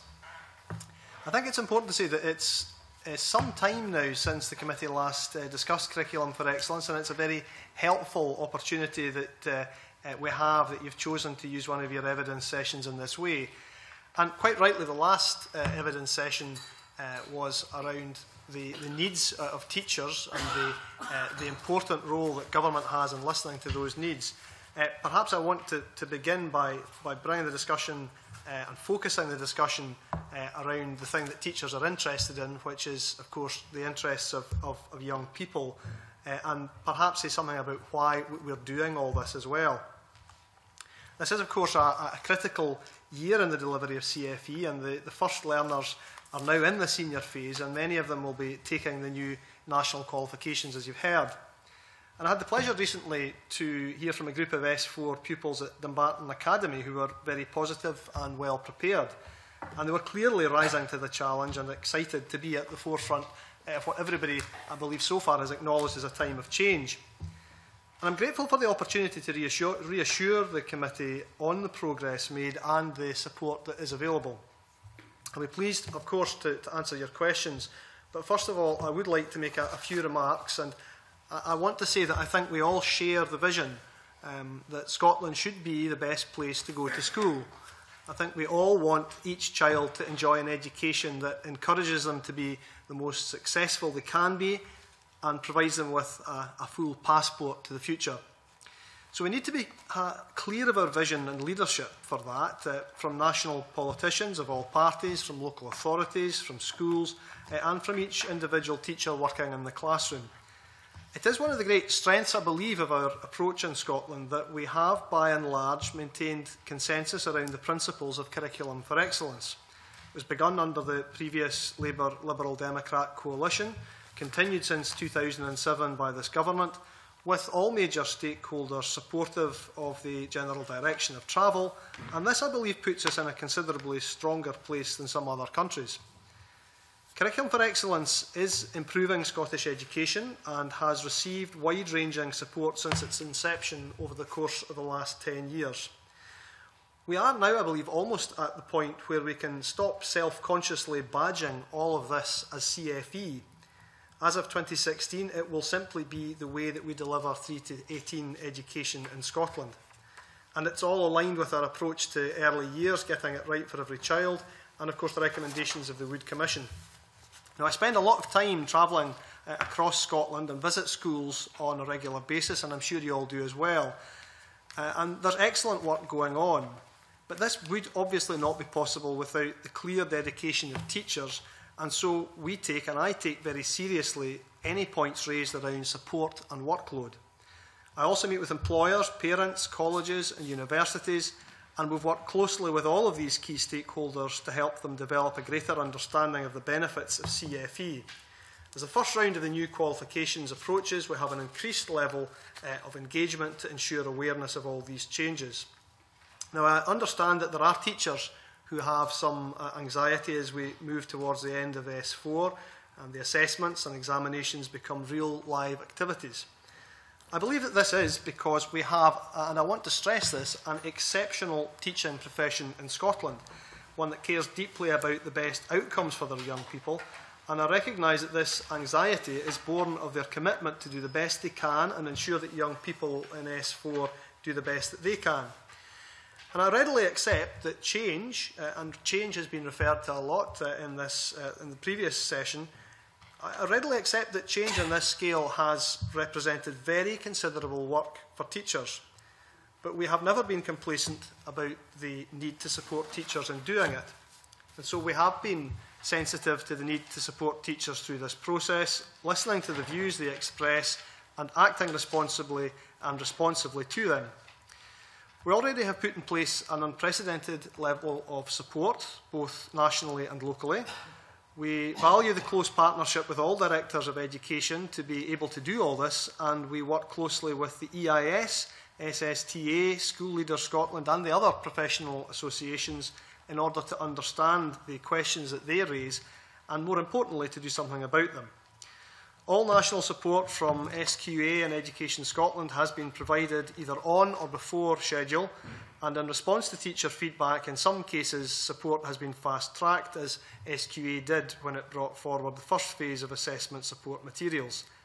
We've listened to teacher requests for even more support, and we've put in additional measures in place where it was deemed appropriate, and any time we have been asked, we have responded positively. I'll not go into detail at this point. You'll already have heard some of the detail, but I want to highlight 3 areas. Firstly, yesterday the first of our important leadership events took place in Edinburgh. These events, run by ADES, by School Leaders Scotland, Education Scotland and the SQA, bring together secondary head teachers from across Scotland to share best practice. Secondly, we have made abundantly clear that unnecessary bureaucracy and paperwork is unacceptable, and much worse than that, it gets in the way of good teaching and learning. And that's why I established the working group on tackling bureaucracy, whose report was welcomed by the trade unions, and that's why we've asked Her Majesty's inspectors to be vigilant around all of this when conducting their inspections. And finally, we've heard much comment recently on the burden of assessment. The assessment process is not meant to be burdensome, and a key focus has been the need to move away from unnecessary teaching to the test. To that end, the SQA's quality assurance process is designed to build teacher confidence. And you've heard today that the SQA has clear evidence in many subjects and in many centres of a good understanding of the standards and the good assessment practices needed. That's why the SQA has announced a further package, and why I have announced a further package of support for secondary schools last week. This package provides local authorities with funding to enable space and time to be bought, to put it as crudely as that, for teachers so that they can come together to work through the assessment processes for the new qualifications. And this will, I believe, reinforce effective professional learning and have a positive impact in terms of teachers' well-being and, of course, their ability to teach. So by way of conclusion, Convener, I hope that we can continue to move forward under the broad consensus that has been maintained up until now. This is more important than ever because it's important for our young people, their parents and their teachers. We want to see every young person achieve the best qualifications they can, and we will continue to work with partners in order to free teachers to concentrate on doing what they do best, which is the delivery of teaching and learning. I spend as much time as I can trying to get honest opinions from individual teachers, and I do so to guard against the dangers of complacency. And I do detect, as I speak to teachers across Scotland, that they do feel more confident. They are in a strong place to continue to do their best for our young people. Of course, we will continue to listen to feedback and to work with teachers, pupils and parents. And I welcome this morning's discussion, and I hope that we continue to work together on all of these matters. Thank you very much, Minister. I'm just going to move straight to questions from members of the committee, if you don't mind, and I'm going to start with Neil Bibby. Thanks, Convener. Minister, this morning we've heard serious concerns from the EIS and STA, including a lack of confidence in national organisations, work overload, schools and authorities reporting problems with assessment, guidance, verification and preparation, and the clarity of national staff. Can I ask you, Minister, why do you think we are in this situation where EIS and SSTA are raising such concerns? Well, it's quite legitimate for the unions to raise issues, and we have responded to them. I mean, it's worth saying, of course, that since these surveys were done, there has been a further package of measures which I've announced, which has been welcomed by both EIS and SSTA, which addresses the very point that you've made, the point that one physics teacher described to me as the Doctor Who question, the question of space and time. Allowing teachers space and time in which to prepare and cope with change. And also, of course, there are other measures in that package too which are designed to give teachers further confidence in that area. But can I ask if others want to come in on the back of that as well, if I may, Convener? For others to come in, Minister, but remembering we've just heard from Dr Brown and Mr Logan, so if they've got anything to add which is additional to it, then I'm more than happy to listen to that. But no, in that case, I'm happy to continue. Okay, then. Thanks for that. Thanks for that answer. Obviously, I think it's important to understand why we reached where we did, and obviously I welcome the announcements that you made last week. They've been welcomed by the teaching unions as well, and I hope they'll allay many of the concerns that we've heard. But as we've also heard this morning, it's only 6 teaching weeks before the new exams. Do you think, in terms of the announcement that you made last week, that could have made earlier? I think it's very important to say this, that the announcement that was made in the last few days is not to be seen in isolation. I mean, the announcement that was made in the last few days is part of a series of intervention is the wrong word, but responses to comment from, not just from the teaching profession, but also from young people themselves and from the wider educational community. And it's also very crucial to make this point early on that this has been a 10-year process. Ian Ellis of the National Parents Forum in Scotland made this point recently, and that the timescales that we've set ourselves, the plans that we've set ourselves for implementation for Curriculum of Excellence have been ongoing for 4 years. And they have involved a whole series of activities designed to address the points you make about ensuring that there is teacher confidence in the process. I mean, I do challenge the idea that somehow or other that this package of measures is somehow to be seen in isolation or is to be seen as a late response. I mean, if I may just briefly say what it follows on from or how it fits in with what's going on just now. There has been, for instance, £3.5 million allocated in 2012-2013 to support teachers in their preparations for the new national qualifications. £1 million to local authorities followed on in 2013-14 to allow people to update their resources locally to cope with it. Funding for the Scholar programme. For all National 4 and National 5 courses, it's important to say that professional focus papers and web-based course materials have already been produced by Education Scotland in partnership with ADES. Learning and teaching advice for all units in National 1 and all National 2 courses. And not just all of this preparation, but also engagement with teachers directly.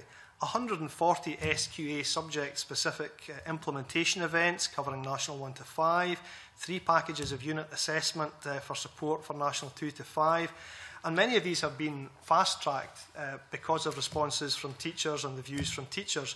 Specimen question papers, feedback from round 1 of verification events, the list goes on, and certainly I wouldn't accept the idea that somehow the most recent package of measures is to be seen in isolation. I appreciate this has been a long process, Minister, but we've also heard this morning that concerns about the Scottish Government underestimating the workload issues that teachers have been facing. Can I ask, when the fact there was an imminent problem with workload issues was at first recognised by the Scottish Government, and when the decision was made that resulted in you making the announcement you did last week? Well, I think right from the beginning, the government has recognised that there will be hard work associated with these changes for teachers. I don't think there's any getting away from that, and certainly ministers wouldn't seek to avoid the fact that this has caused work. And we have responded to many of the points that have been made around workload. For instance, one of the points that was raised some time back now about workload was about teachers who felt that Curriculum for Excellence or some local applications of Curriculum for Excellence were unduly monitoring, if you like, the planning that teachers were putting into lessons. And that's why I formed and chaired the Short Life Working Group on the issue of bureaucracy in schools. And that was a direct response to the feeling amongst many teachers that some local authorities, for instance, had obtained software which, when turned up to the max, essentially allowed teachers' plans in these areas to be monitored every couple of hours. And working with the professions, working with local authorities, we managed to address directly the concerns that teachers had about these things and take some very direct messages to local authorities about them. So again, this is an ongoing issue, but I think some of your questions, in fairness, and I respect what you said, Convener, about others, but some of your questions may be for the SQA. Is that acceptable, Convener, to bring the SQA? I just don't want to just repeat what we've just had. So if either Dr Brown or Mr Logan have additional comments they want to make here, then that's fine. Specifically on the timing of the verification changes, we made those verification timings. We changed our approach because of the evidence that we got through verifications round 1 and 2. We would not have been able to make those any earlier. And in terms of those changes, were they discussed between ministers in the SQA and the Scottish Government officials in the SQA? The way that we do verification is a matter for SQA. Our responsibility is to maintain those standards.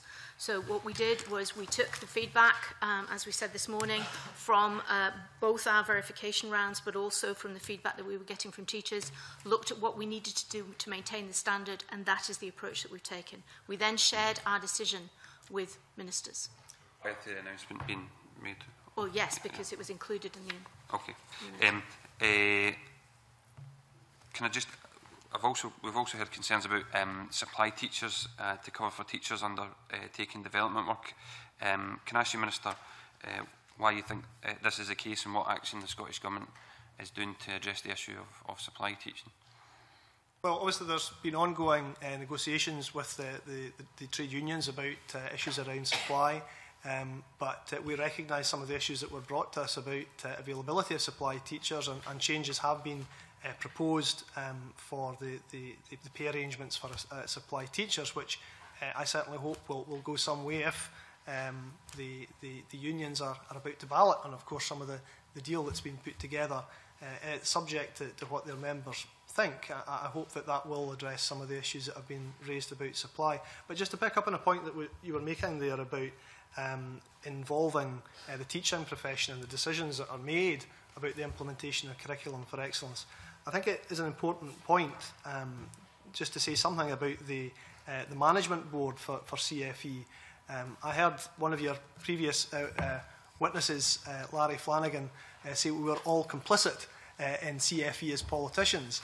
I think it's important to say as well that teaching professions and local authorities are all represented on the management board, which makes the big decisions about CFE and the timing of arrangements for CFE. So I think throughout the process, the government has gone to considerable efforts to ensure that this is a joint activity. For instance, the working group on bureaucracy I mentioned earlier on, that was a joint activity with all stakeholders. And I think it's useful to maintain that consensus if we can. Thank you. Claire Adamson. Thank you, Convener. Good morning, Minister. When we were examining the extent of the concerns and in the shadow of that complicit statement from Mr Flanagan, I have found the whole process quite frustrating, because when we were here last year and the Cabinet Secretary made the commitment about any school, any head of department, any individual teacher could approach for support, I believe there was then a survey of local authorities and of those who are implementing CFE this year, with, I suppose, the exception of Renfrew. They did come back and say they were well placed to be implementing this year. So I was quite surprised to hear SSDA said 25% of their members responded to their survey, and for the EIS it was 35%, and both union representatives said there were very serious concerns. But I was quite concerned to hear that there were significant specific problems raised that have been passed to SQA at that level. But I wonder, could those concerns have been raised by some other mechanism prior to those surveys?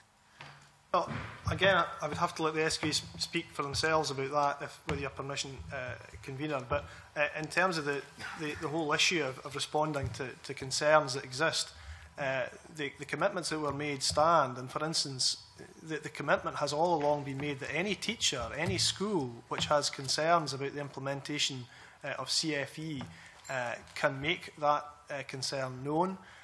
And Education Scotland have visited many schools in response to individual requests for help. Wherever a request for help has been made by a school, that help has been offered and those visits have been made.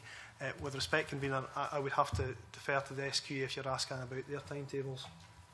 Yes, in terms of getting specific feedback from teachers, yes, we do get them on a regular basis. One of the things we've had right from the start of the development of the qualifications is a have your say input to SQA on our website, which basically solicits those questions and seeks to answer them.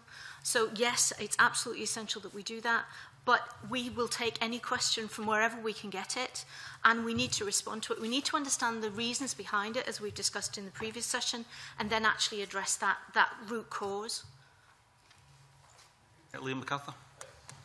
Colleagues are going to turn to some of the specific aspects of the preparation in a second, but one of the points that I think Larry Flanagan made quite strongly in the last session was in relation to providing the time and space for an exercise of consolidation ahead of moving towards new hires and new advanced hires. Is that something that the Scottish Government can help facilitate and very specifically looking at lessons learned from previously, while the additional resources for more books was welcome.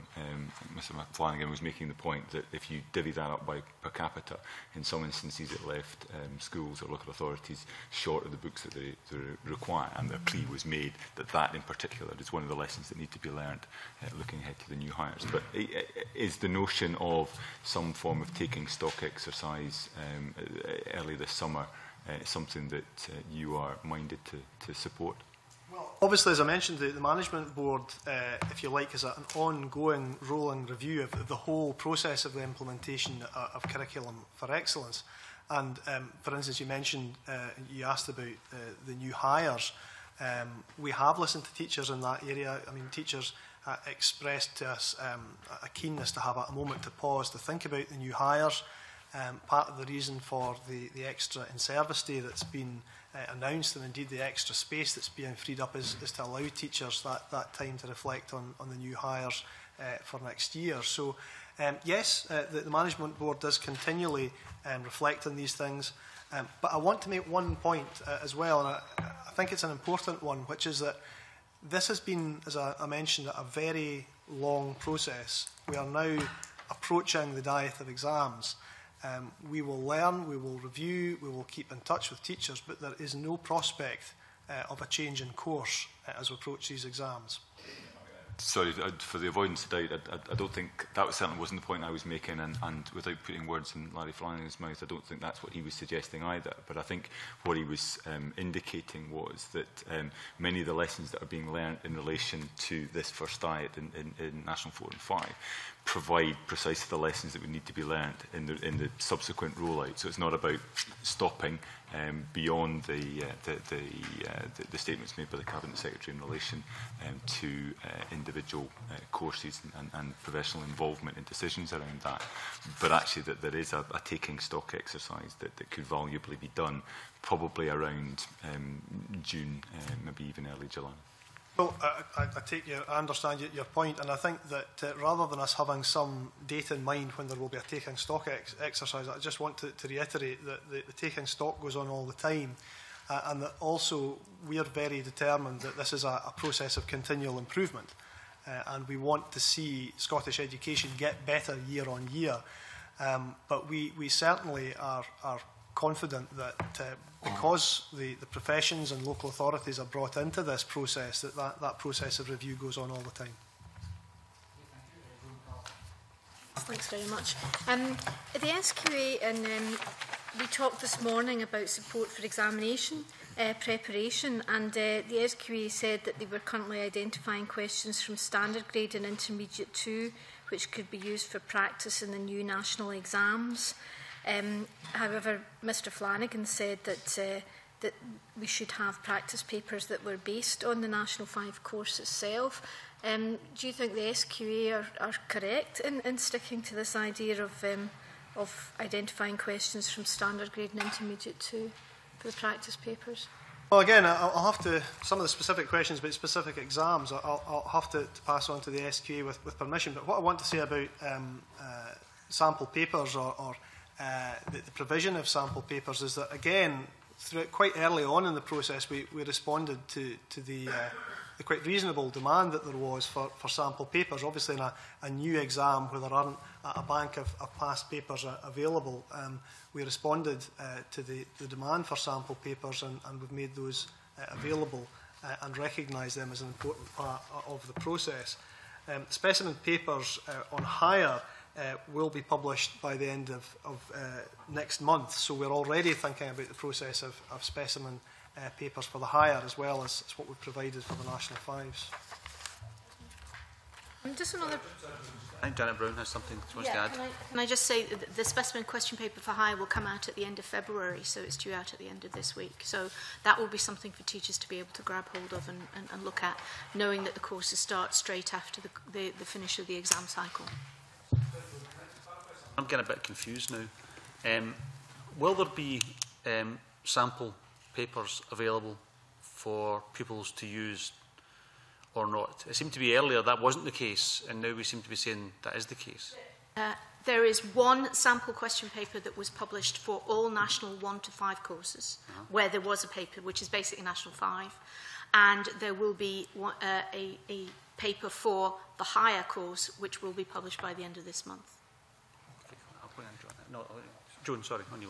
I think the EIS had recommended that there were 3 sample papers for National 5 produced, and that they would be based on the exam itself as opposed to standard grade and intermediate 2. I know that you've already answered that, but I wondered if the Minister had any thoughts. I can only, say what has been produced, which is that, a sample paper has been produced. We're hearing, obviously, what's the unions and others, and they have a view on this, but I really do think that it is a not unreasonable measure for us to take to produce a sample paper, or for the SQA to produce a sample paper. I think it aids learners. I think it's been a very significant contribution, and I believe it will help.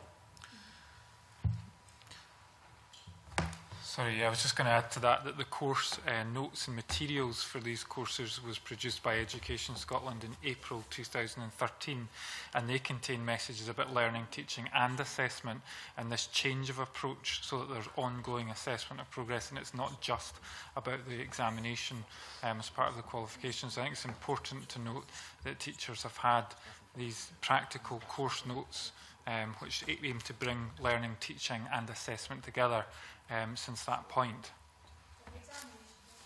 The mark in some of the courses. So what percentage of the courses is the examination contribute to? Obviously there has been a move in most subjects for the exam to contribute a significant but decreased proportion of the total mark for the qualification.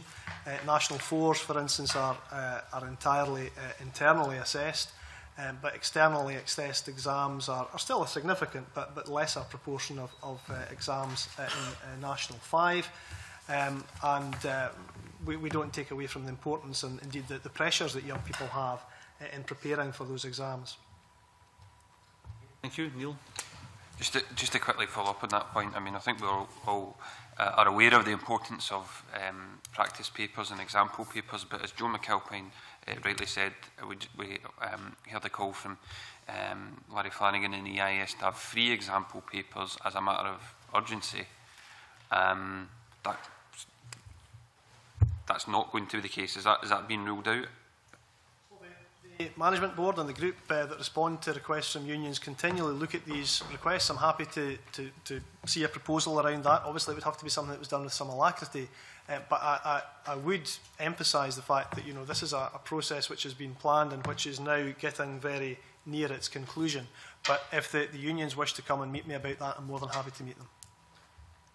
And what is your personal view about the number of example papers? We've got a situation where there's 1 and the unions are calling for 3 as a matter of urgency. What is your view on that? My view is that what has been provided by the SQA is adequate. I'm of the view that what has been provided so far is in response to demand. I'm merely not ruling out listening to people, but my view is that what has been provided is adequate. Okay, thank you. Claire Adamson. Thank you. Minister, obviously there was one of the other workload concerns for the teachers today was constant having to revisit documentation because of the changes. And obviously this has been a very dynamic process, and there has been a listening and a reaction from the SQA and Education Scotland to the concerns raised as time has gone on. But do you foresee that going forward that we could expect some stability in the system in terms of documentation and less review going forward? Obviously, as the system develops, then change will not be a constant element of the system. It just, obviously, we are going through a time of change. But it is important to say, and it's been referred to already, that where changes were made to documentation from the SQA, it was in direct response to requests for changes made by teachers. And I think it is important that we respond to those. In most subjects, they were, without taking away from their importance, around the margins of the content of the courses.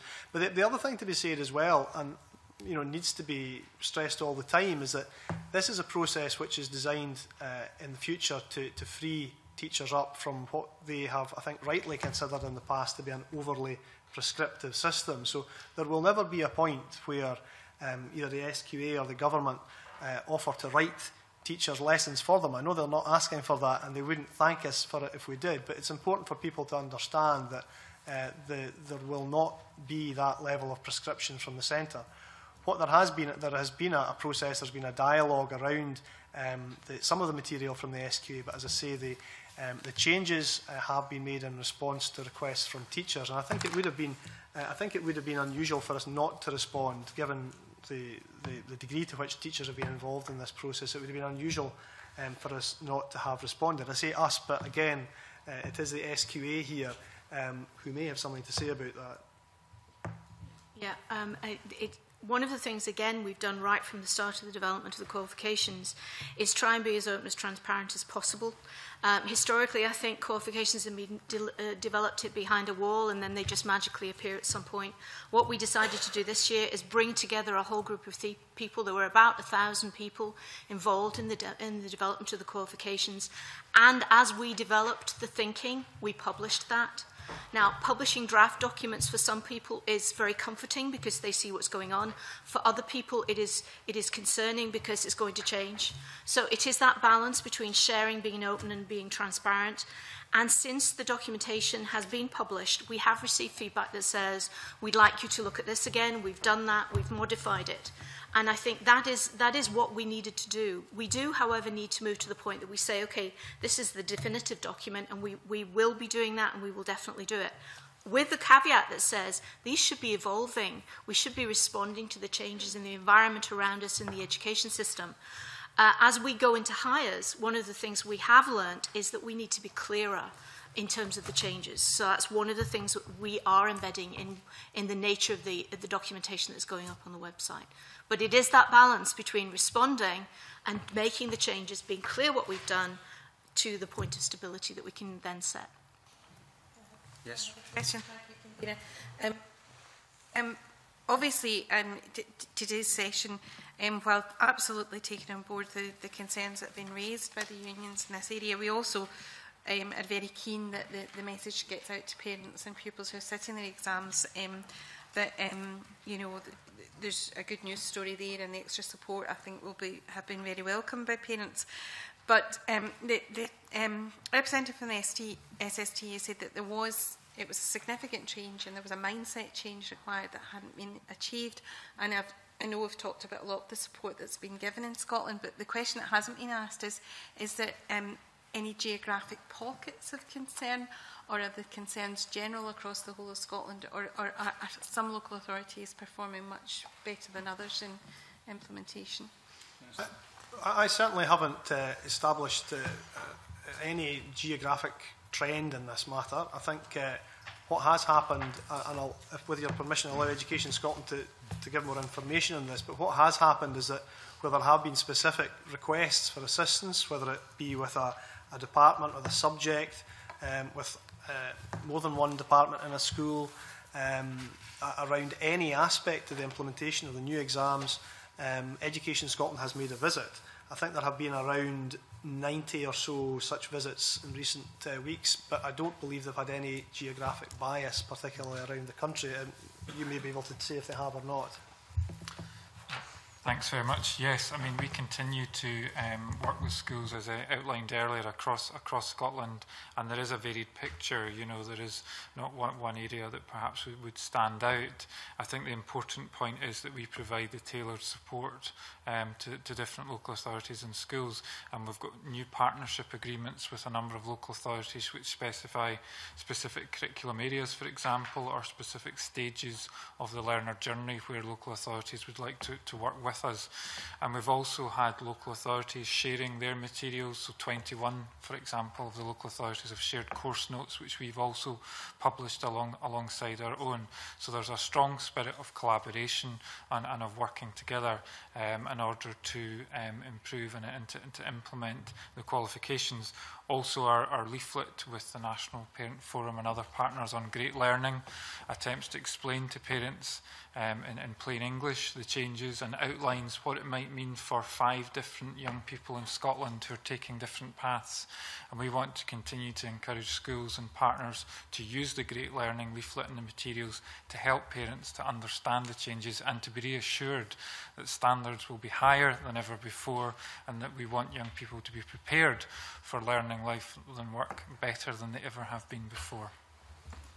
I just want to add to that as well, to say that when we're talking about sources of information and channels of information, Education Scotland, the SQA, the Scottish Government have been, as we've talked about, putting a lot of efforts into this area, but far and away the most believed and most helpful source of information for parents remains the school and the school community.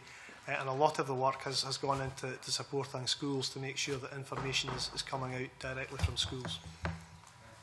George Adam. Most of my questions have been answered already, but one of the things we kept talking about was communication between everyone. That's when most of the changes have happened, has been when communication channels have been open. Just ask the Minister, is the communication obviously still open and open for further support should it be needed? And also the fact that what are the most useful types of support that we've possibly done in the run-up till now? Well, certainly the channels are very definitely still open for individual schools, young people, for head teachers, for local authorities. I am always willing to meet people and hear from people. The most useful channels of communication for me have been the opportunities I've had around the country. I mentioned Dumbarton Academy. I could also mention Ayr Academy, just as a couple of schools I've recently been in, where I've had the opportunity to speak with teachers directly and hear their views informally, and that's been fed directly into the system. So there is the opportunity there to do all of these things, but far and away, I want to add again, far and away the most effective channel of communication for parents remains schools themselves. Baxter. Thank you. Thanks, Convener. I'm pleased to hear the Minister say what's been useful for him, but I'm wondering what's deemed to be useful for pupils, teachers, schools and local authorities. So my question is, how is all the activity that we've heard about this morning, both in the earlier session and today, how is that evaluated? How do you decide what's useful? And then how is that communicated? Is that done? Is there a framework for that, or is it just responding to individual circumstances as they arise? Well, for instance, the leaflet explaining to schools and parents about how the new qualifications worked was sent out, but there was also an evaluation centrally, if you like, as to the messages that would go into that, and also the effectiveness of that communication. There's ongoing assessment of the effectiveness, for instance, around things like verification and the training that's gone in, and the verification of the assessment process. There has been continual assessment, if you like, of the verification of the assessment to make sure that the messages going out from the centre are understandable and are readily used. So I just want to emphasise the whole time that this is an ongoing, continual process. We don't wait for things to happen. There's a continuous process of analysing whether what we are saying is getting through.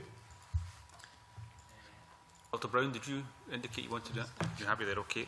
Thank you much. Liz Smith. Up on that last point, you've quite rightly said 3 times now that this has been a 10-year period of planning.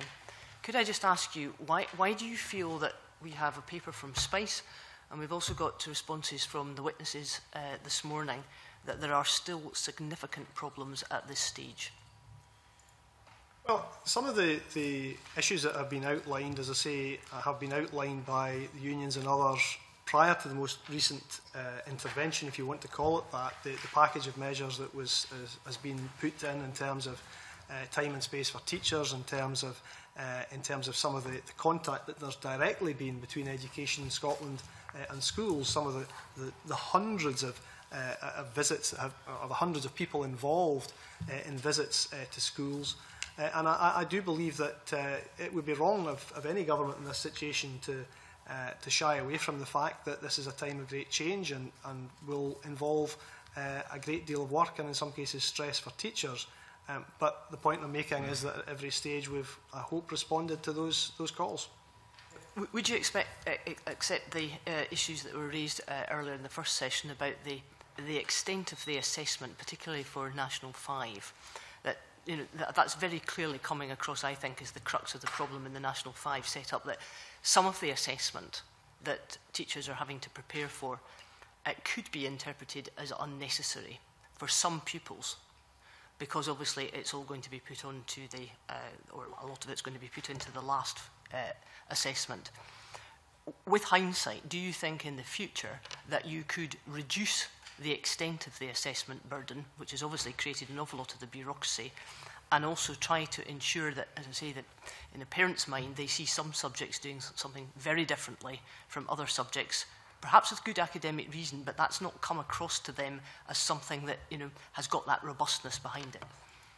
In terms of the assessments themselves, I mean, it is fair to say, obviously, that this represents something new and represents considerable workload. My impression is, from speaking to teachers, that this year there is, for very, very understandable reasons, a certain formality about the assessment process. And the reason for that formality is because there is, as always, an anxiety on the part of teachers to ensure they do the best for young people. I am sure that one of the things that will probably change in future years is that assessment will merge more seamlessly and continuously into what is part of teaching and learning in Scotland's schools. But the reason, I suppose, that it's so conspicuous at the moment is because teachers, for all the right reasons, want to know that what they're doing is right. It's also one of the reasons why teachers are constantly, and quite rightly, seeking assurances through the verification process that their assessment processes are right. In terms of how it might change in the future, I suspect that, again, one of the things that many schools who are constantly learning from this process may think about in the future is about what they do in third year and the kind of things that they do in terms of when courses begin. In terms of course content, if I want to call it that, I would, with your permission, like to bring in Graham, who's done some work in this area.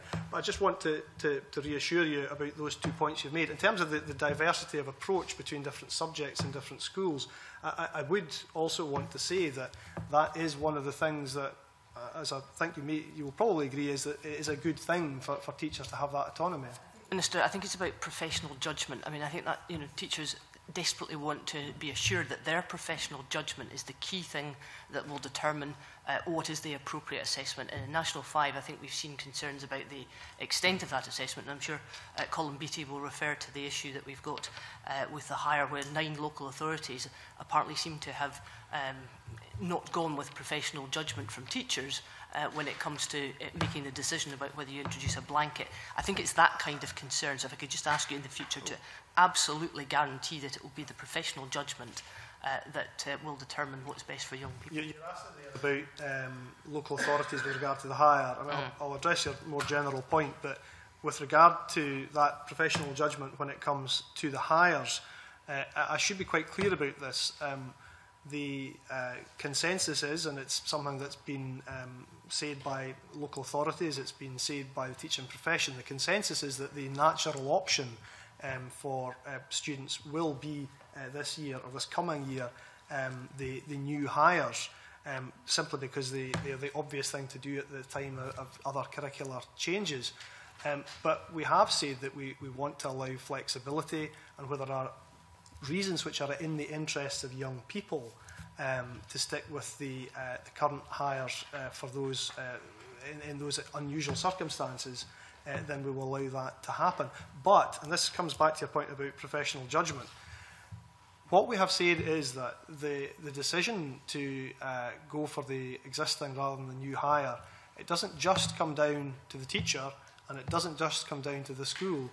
It comes down to something that should only happen if there is agreement reached and consensus reached between the local authority and the teaching department and the parent body.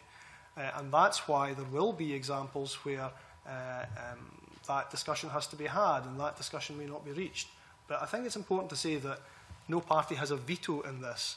If there is a decision taken to go for the existing rather than the new hire, it must be taken in consultation with parents and local authorities, and it's not unreasonable to expect local authorities and parents to have a say. I'll just finish on the point, and I'm sure Colin Beattie will take this up in his own question. I think the inference was that in line with local authorities, a blanket decision has been taken, and it has not entirely been something that has been discussed on a professional basis. Now, that's an allegation. Let's not just say whether that's true or not true just now. But I would be much more comfortable if we could get that clarified to ensure that professional judgment is what will make the difference when it comes to any decision about exams and also the teaching course. Well, I think it's right that you are anxious to ensure that these kind of situations don't arise. And from the information I have at the moment, that there is no evidence of blanket decisions being taken around the country to go for the existing rather than the new hire. And indeed, as I'm sure Education Scotland will want to talk about, they would challenge very rigorously any school which wanted, or any local authority which wanted to take such a blanket decision, given what local authorities and the teaching profession have already said, that except in unusual circumstances, the most natural option people and schools would want to go for would be the new hire. Now, can I bring you in? Yeah, absolutely. Thanks, Dr. Allen. I think there's maybe a wee bit of confusion around this, and we'll discuss this further with Larry and with EIS. I think Larry was perhaps suggesting that Nine have made a blanket decision to go with the new hire, rather than, we will challenge blanket decisions where schools are going for existing. But I think we need to compare notes on that, because we do, as the Minister says, we will challenge blanket decision making, because the message is absolutely clear. Decisions need to be made in the best interests of learners and in consultation with their parents. So we have a base of evidence around that. Clearly, Larry has some interesting evidence that we need to compare so that we can provide the best possible support. But just to say that we are confident in the assessment judgments that teachers in Scotland make. We're a country who has been developing approaches to formative assessment for over 10 years. We're regarded very highly internationally in the way that teachers use a range of assessment techniques as part of learning and teaching. So through our local authority forum, we have an assessment coordinator that we work with in each local authority to look at moderation, to look at assessment judgments, to support good judgments, and we're confident in the profession. That's why we have the model that we have in Scotland. And also, just in terms of the curriculum content, just to remind members that within Curriculum for Excellence, the standards that are expected are higher than they have been ever before. And we are going in the process of setting up curriculum, learning, teaching and assessment fora in each curriculum area that will keep that content under review. It will engage with professional associations, teachers, industry experts to make sure that the content of our curriculum, we hope, will be world class, and it will help to prepare young people to have the best chances in life as they move forward. We're also next year going to do a review of assessment approaches, formative assessment, and do a national report looking at the best practice that exists and making recommendations for further improvement. Thank you for that. I have to say, I really don't think we would have quite the extent of the concern raised in these documents if that was entirely the case just yet. Okay, thank you. Thank you. Colin Beattie. Thank you, Vera. Minister, you referred previously to the working group on tackling bureaucracy and that it issued a report in November 2013. We also heard from the previous panel that that is only now coming under consideration, for example, at union branches and elsewhere. I wonder whether you had in your own mind any sort of target dates and so on for hopefully implementation of these recommendations that came from this. Well, the recommendations from it have been conveyed to local authorities. Of course, local authorities were part of the group that came up with them. And they're a bit more than recommendations. They are direct challenges to all of us who are involved in delivering curriculum for excellence. And, you know, the expectation is that they be acted upon without delay. I think, you know, one of the things that came up, and I referred to it before, is that we have to free teachers up to teach and to have the discretion and the flexibility to teach. And as others have mentioned, we have to give them due respect as a profession to use their professional judgment to teach. And I think it would be fair criticism to say that if we look back a year or so, that there were, both in primary and secondary, it should be said, there was some evidence that some local authorities were unduly, I hasten to use the word monitor, but monitoring what teachers were teaching. There was an undue emphasis placed on the planning and recording of the planning of lessons, which I think we all now accept ran counter to the spirit of Curriculum for Excellence. And a very strong message has been sent out to local authorities that this is not what's required. There is nobody centrally who is reading these lesson plans. There is nobody who would have time, in the case of what was happening a couple of years ago, to read all these lesson plans, and that teachers should be freed up to do their jobs. Would you say then that it's too soon at this time to know what progress has been made in terms of local authorities? I presume they're going to give some feedback as to the implementation of these recommendations. Well, local authorities already have given some feedback, and I think the strength of the messages, particularly around the use of ICT systems for lesson planning, I think there has been a change of heart there. I think there has been an acceptance and a consensus that you know, some of the things that perhaps were happening a couple of years back shouldn't be and aren't happening. And the group agreed that it would review the process. That we will come back to this, that the group's findings are not just a piece of paper on a shelf, that we will review them, and that the dialogue does continue. Liam MacArthur. I touched on it earlier on, I suppose, in terms of looking forward, but obviously the principles of CFE were about providing a degree more autonomy for teachers, but as we've heard, as a result of the verification process and the assessments, and teachers perhaps putting themselves under pressure because of their expectations about what they need to deliver for their students, that hasn't worked out, perhaps as any of us would have hoped. Is it your view that what we're seeing is a reflection of a change process, and that Curriculum for Excellence will settle down, that lessons will be learned, and that we move into new hires and beyond? Some of those serious workload pressures that are evident from the testimony we've had from EIS, SSTA and others, that those will get back to a situation which is more manageable and sustainable? Well, I certainly, and I indicated this earlier, I certainly don't take away from or deny the fact that change has produced workload issues. I would have to slightly take issue with the slightly pessimistic view you give of the implementation to date of CFE, and I just want to say that I think any of you who have visited schools and perhaps been struck by how different schools are to when you went to school, even the younger ones of you, will realise that there has been, to use an overused word, a really transformative change in the way teaching and learning happens in Scotland's schools. And the exams, the national qualifications, are only the final, but very important, but final part of that change. And I think anyone who speaks to young people now in primary school and realises that not only do they know what they've learned at school that day, but they have a fair idea why, I think anybody who sees that will recognise that something remarkable has happened in Scotland's education system, and it's something that other countries are looking at with great interest. The fact that the Welsh Government recently indicated it wanted to learn from some of what it considered to be the outstanding practice in Scotland. The fact that we've had the Isle of Man and Guernsey both speaking to the Scottish Government, wanting to know more about curriculum for excellence, perhaps with future options in mind, and also the fact that international commentators on education and international experts on education, educationalists, have said some pretty outstanding things about the implementation and the changes to date.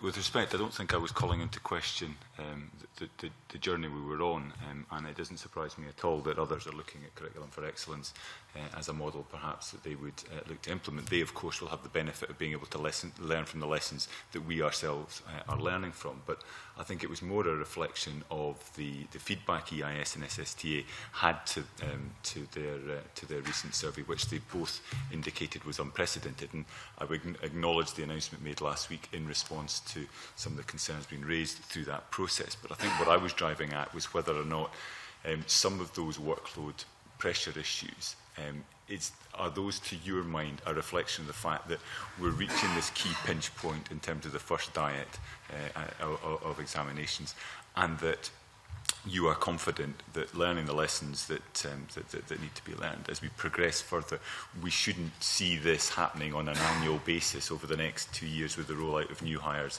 and new advanced hires? I think the point I think we're probably both making, or I hope we're both making, is that the workload issues are the process or the product of change. And I've tried to be quite clear. I acknowledge that change will produce workload. I think what's important to say is that, and it's something that was said by Ken Cunningham, the General Secretary of School Leaders Scotland, he said that the preparation, consultation, there's been more than I can ever remember. The amount of effort that's gone into this knocks the others into the corner. In other words, yes, there's more workload. Yes, it's a product of change. But yes, there has been an astonishing degree of effort on the part of the Government, Education Scotland, the SQA, local authorities, and most importantly of all, teachers themselves, to make sure that this is a successful conclusion, if you like, to the process of the immediate process anyway of change in Scotland's schools. I believe that the workload is the process or the product of change. In terms of the new hires and blanket decisions and approaches, can I ask you, Mr. Why did, or perhaps Education Scotland as well, why did Mr. Maxwell, as chair of the Curriculum for Excellence Management Board, send a letter on 8th of November setting out the expectation that all schools would implement the new hires, yet just 12 days later that advice was amended on the 20th of November? Surely such kind of mixed messages in a short period of time haven't helped matters. And can I also ask you, has the number of schools who have now decided that there are too many challenges to meet the 2014-15 target for implementation of the new hire surprised you? Well, firstly, the expectation remains, and I would continue to use that word, expectation, and it's the word that local authorities, as you mentioned, have used. The expectation continues to be that the new hire will be used. It will be, to use the phrase that I've used again and again, the natural option. But I think it would be, in light of the fact that we're talking primarily here today about is the government responding to calls from teachers, I think it would have been remiss of the government not to have allowed flexibility where flexibility was being called for. And I think that it would be remiss of us not to have allowed the opportunity for what I think one of your previous panel described as possibly 20%, and he admitted that was a guess rather than anything else, but certainly a small minority of schools to make use of the existing hires. I think we also need to reflect on why Education in Scotland and the Scottish Government were wide of the mark in terms of readiness of schools to implement the new hires, but obviously we can... Sorry? I think that may be wide of the mark, with respect. What was wide of the mark? Your remarks. Well, in terms of the implementation of the new hires, an expectation that all schools were going to implement new hires? And well, the reason, but the reason I was slightly interrupting you there is I think it is wide of the mark, and perhaps it wasn't your intention to suggest that schools are not making preparations for the new hire in a way that I think will be successful for young people, because I think they will be. Yeah, thank you, Minister. Just to say that obviously those timescales, as we discussed earlier, were agreed 4 years ago with all the partners through the Management Board. That was the agreed timeline. And obviously in response to further discussion and in listening to teachers, then that additional degree of flexibility was built in. The important point being that all young people in Scotland continue to work towards hire, whether existing or new, which is the gold standard, and that we do have that phased approach to respond to the profession and to ensure that young people's needs are met and in consultation with their parents. to clarify what I meant, but what was wide of the mark was the Scottish Government assurances that everything was on track and teachers had all the support necessary to implement the new hires as the timetable was set out. So just to clarify that. I understand from, in terms of the hires, I understand from minutes and support from, I understand from minutes of the Curriculum for Excellent Board of Management of April 2013 that views had been fed back to the Cabinet Secretary on the issue of additional in-service time. Given the pressure facing teachers, schools and authorities has been evident for some time, can I ask the Minister what the nature of this feedback was to Scottish ministers, and why did an announcement on an additional in-service day not follow the Board of Management meetings last year? Well, obviously, the Board of Management constantly feeds back requests that are received, and we do respond to them. I think that we have responded. We can't organise in-service days at the drop of a hat for want of anything else or any other consideration. We also have to consider the views of the parent body as well. And that's why we have ongoing dialogue all the time with bodies like the National Parent Forum for Scotland, who sometimes, although they may welcome an extra in-service day, do so aware of the problems that creates for parents. Okay, thank you. Colin Beattie. Thank you, Mayor. Just touching on the point of the implementation of the new hire and advanced hire, which Liz Smith referred to previously, there was an allegation made that 9 local authorities had taken a basically unilateral decision in terms of this.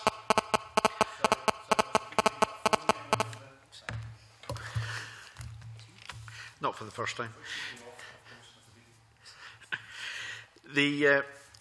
Now, these 9 schools, and we are going to get the names of them supplied by EIS, if I remember correctly.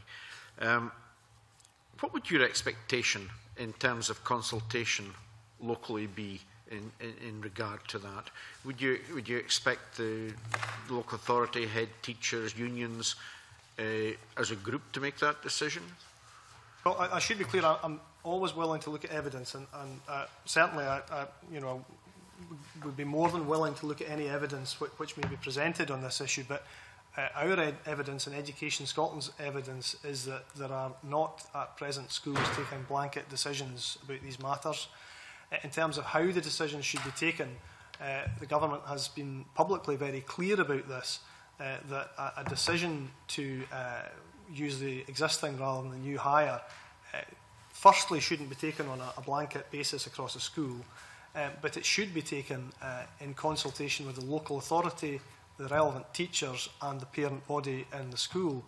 And I think that it should also be taken bearing in mind, as the overwhelming evidence is, that people regard, for good reasons, that the new hire is the natural option, to keep using that phrase. I think it's also worth making one other point, however, and I have been asked about this, which is that the new hire and the existing hire are both the hire. They both have the same value in the eyes of universities and employers, and they both have the same both status and the same standards. Is there any evidence that of any number of schools that would want to delay the new hires? Well, on the whole, those decisions haven't been taken yet. I may have to ask Education Scotland for any indications yet of figures, but I don't think we have them, as on the whole, in many schools at least, those decisions haven't been taken. But certainly, I keep coming back to this, that there's no evidence that I have been presented with yet of blanket decisions being taken. But with your permission, Education Scotland have been the people dealing with schools. Yep, thank you. As I think we discussed earlier, and as Janet mentioned, it will be really August before we know the actual numbers of presentation in terms of existing and new hire. We're continuing to engage and discuss with local authorities, and as I said, we're not aware of a local authority taking a blanket decision as was outlined earlier, so of course we'll need to compare the evidence there and explore that further.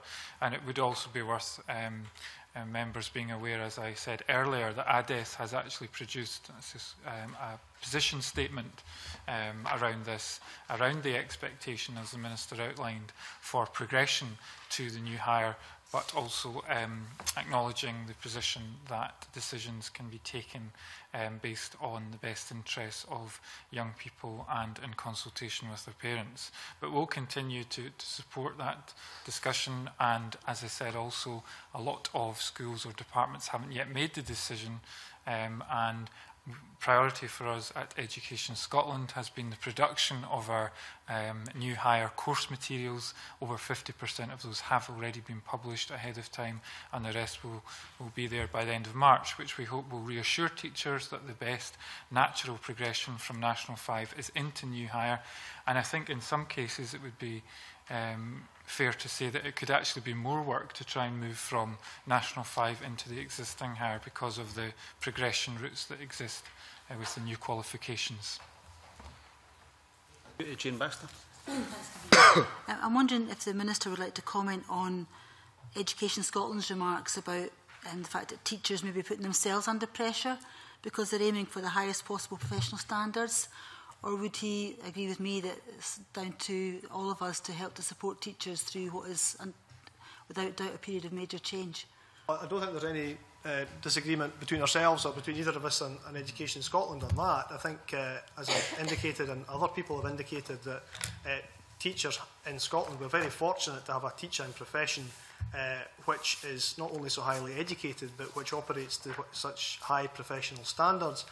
And it's because of their sense of vocation on the whole that I've certainly discovered that they have an anxiety to make sure that they do the best for their young people, an anxiety to make sure that the first rounds of assessment go as they hope they will.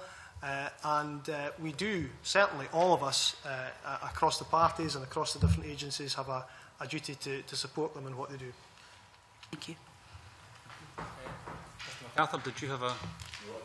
You've got that.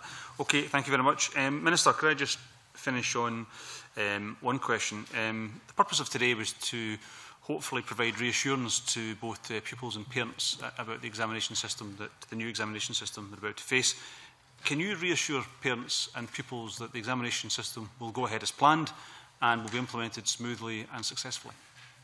Well, as I've indicated today, the process is well and trained for that to happen. The firm intention is to ensure, and my commitment is to ensure that exactly that happens.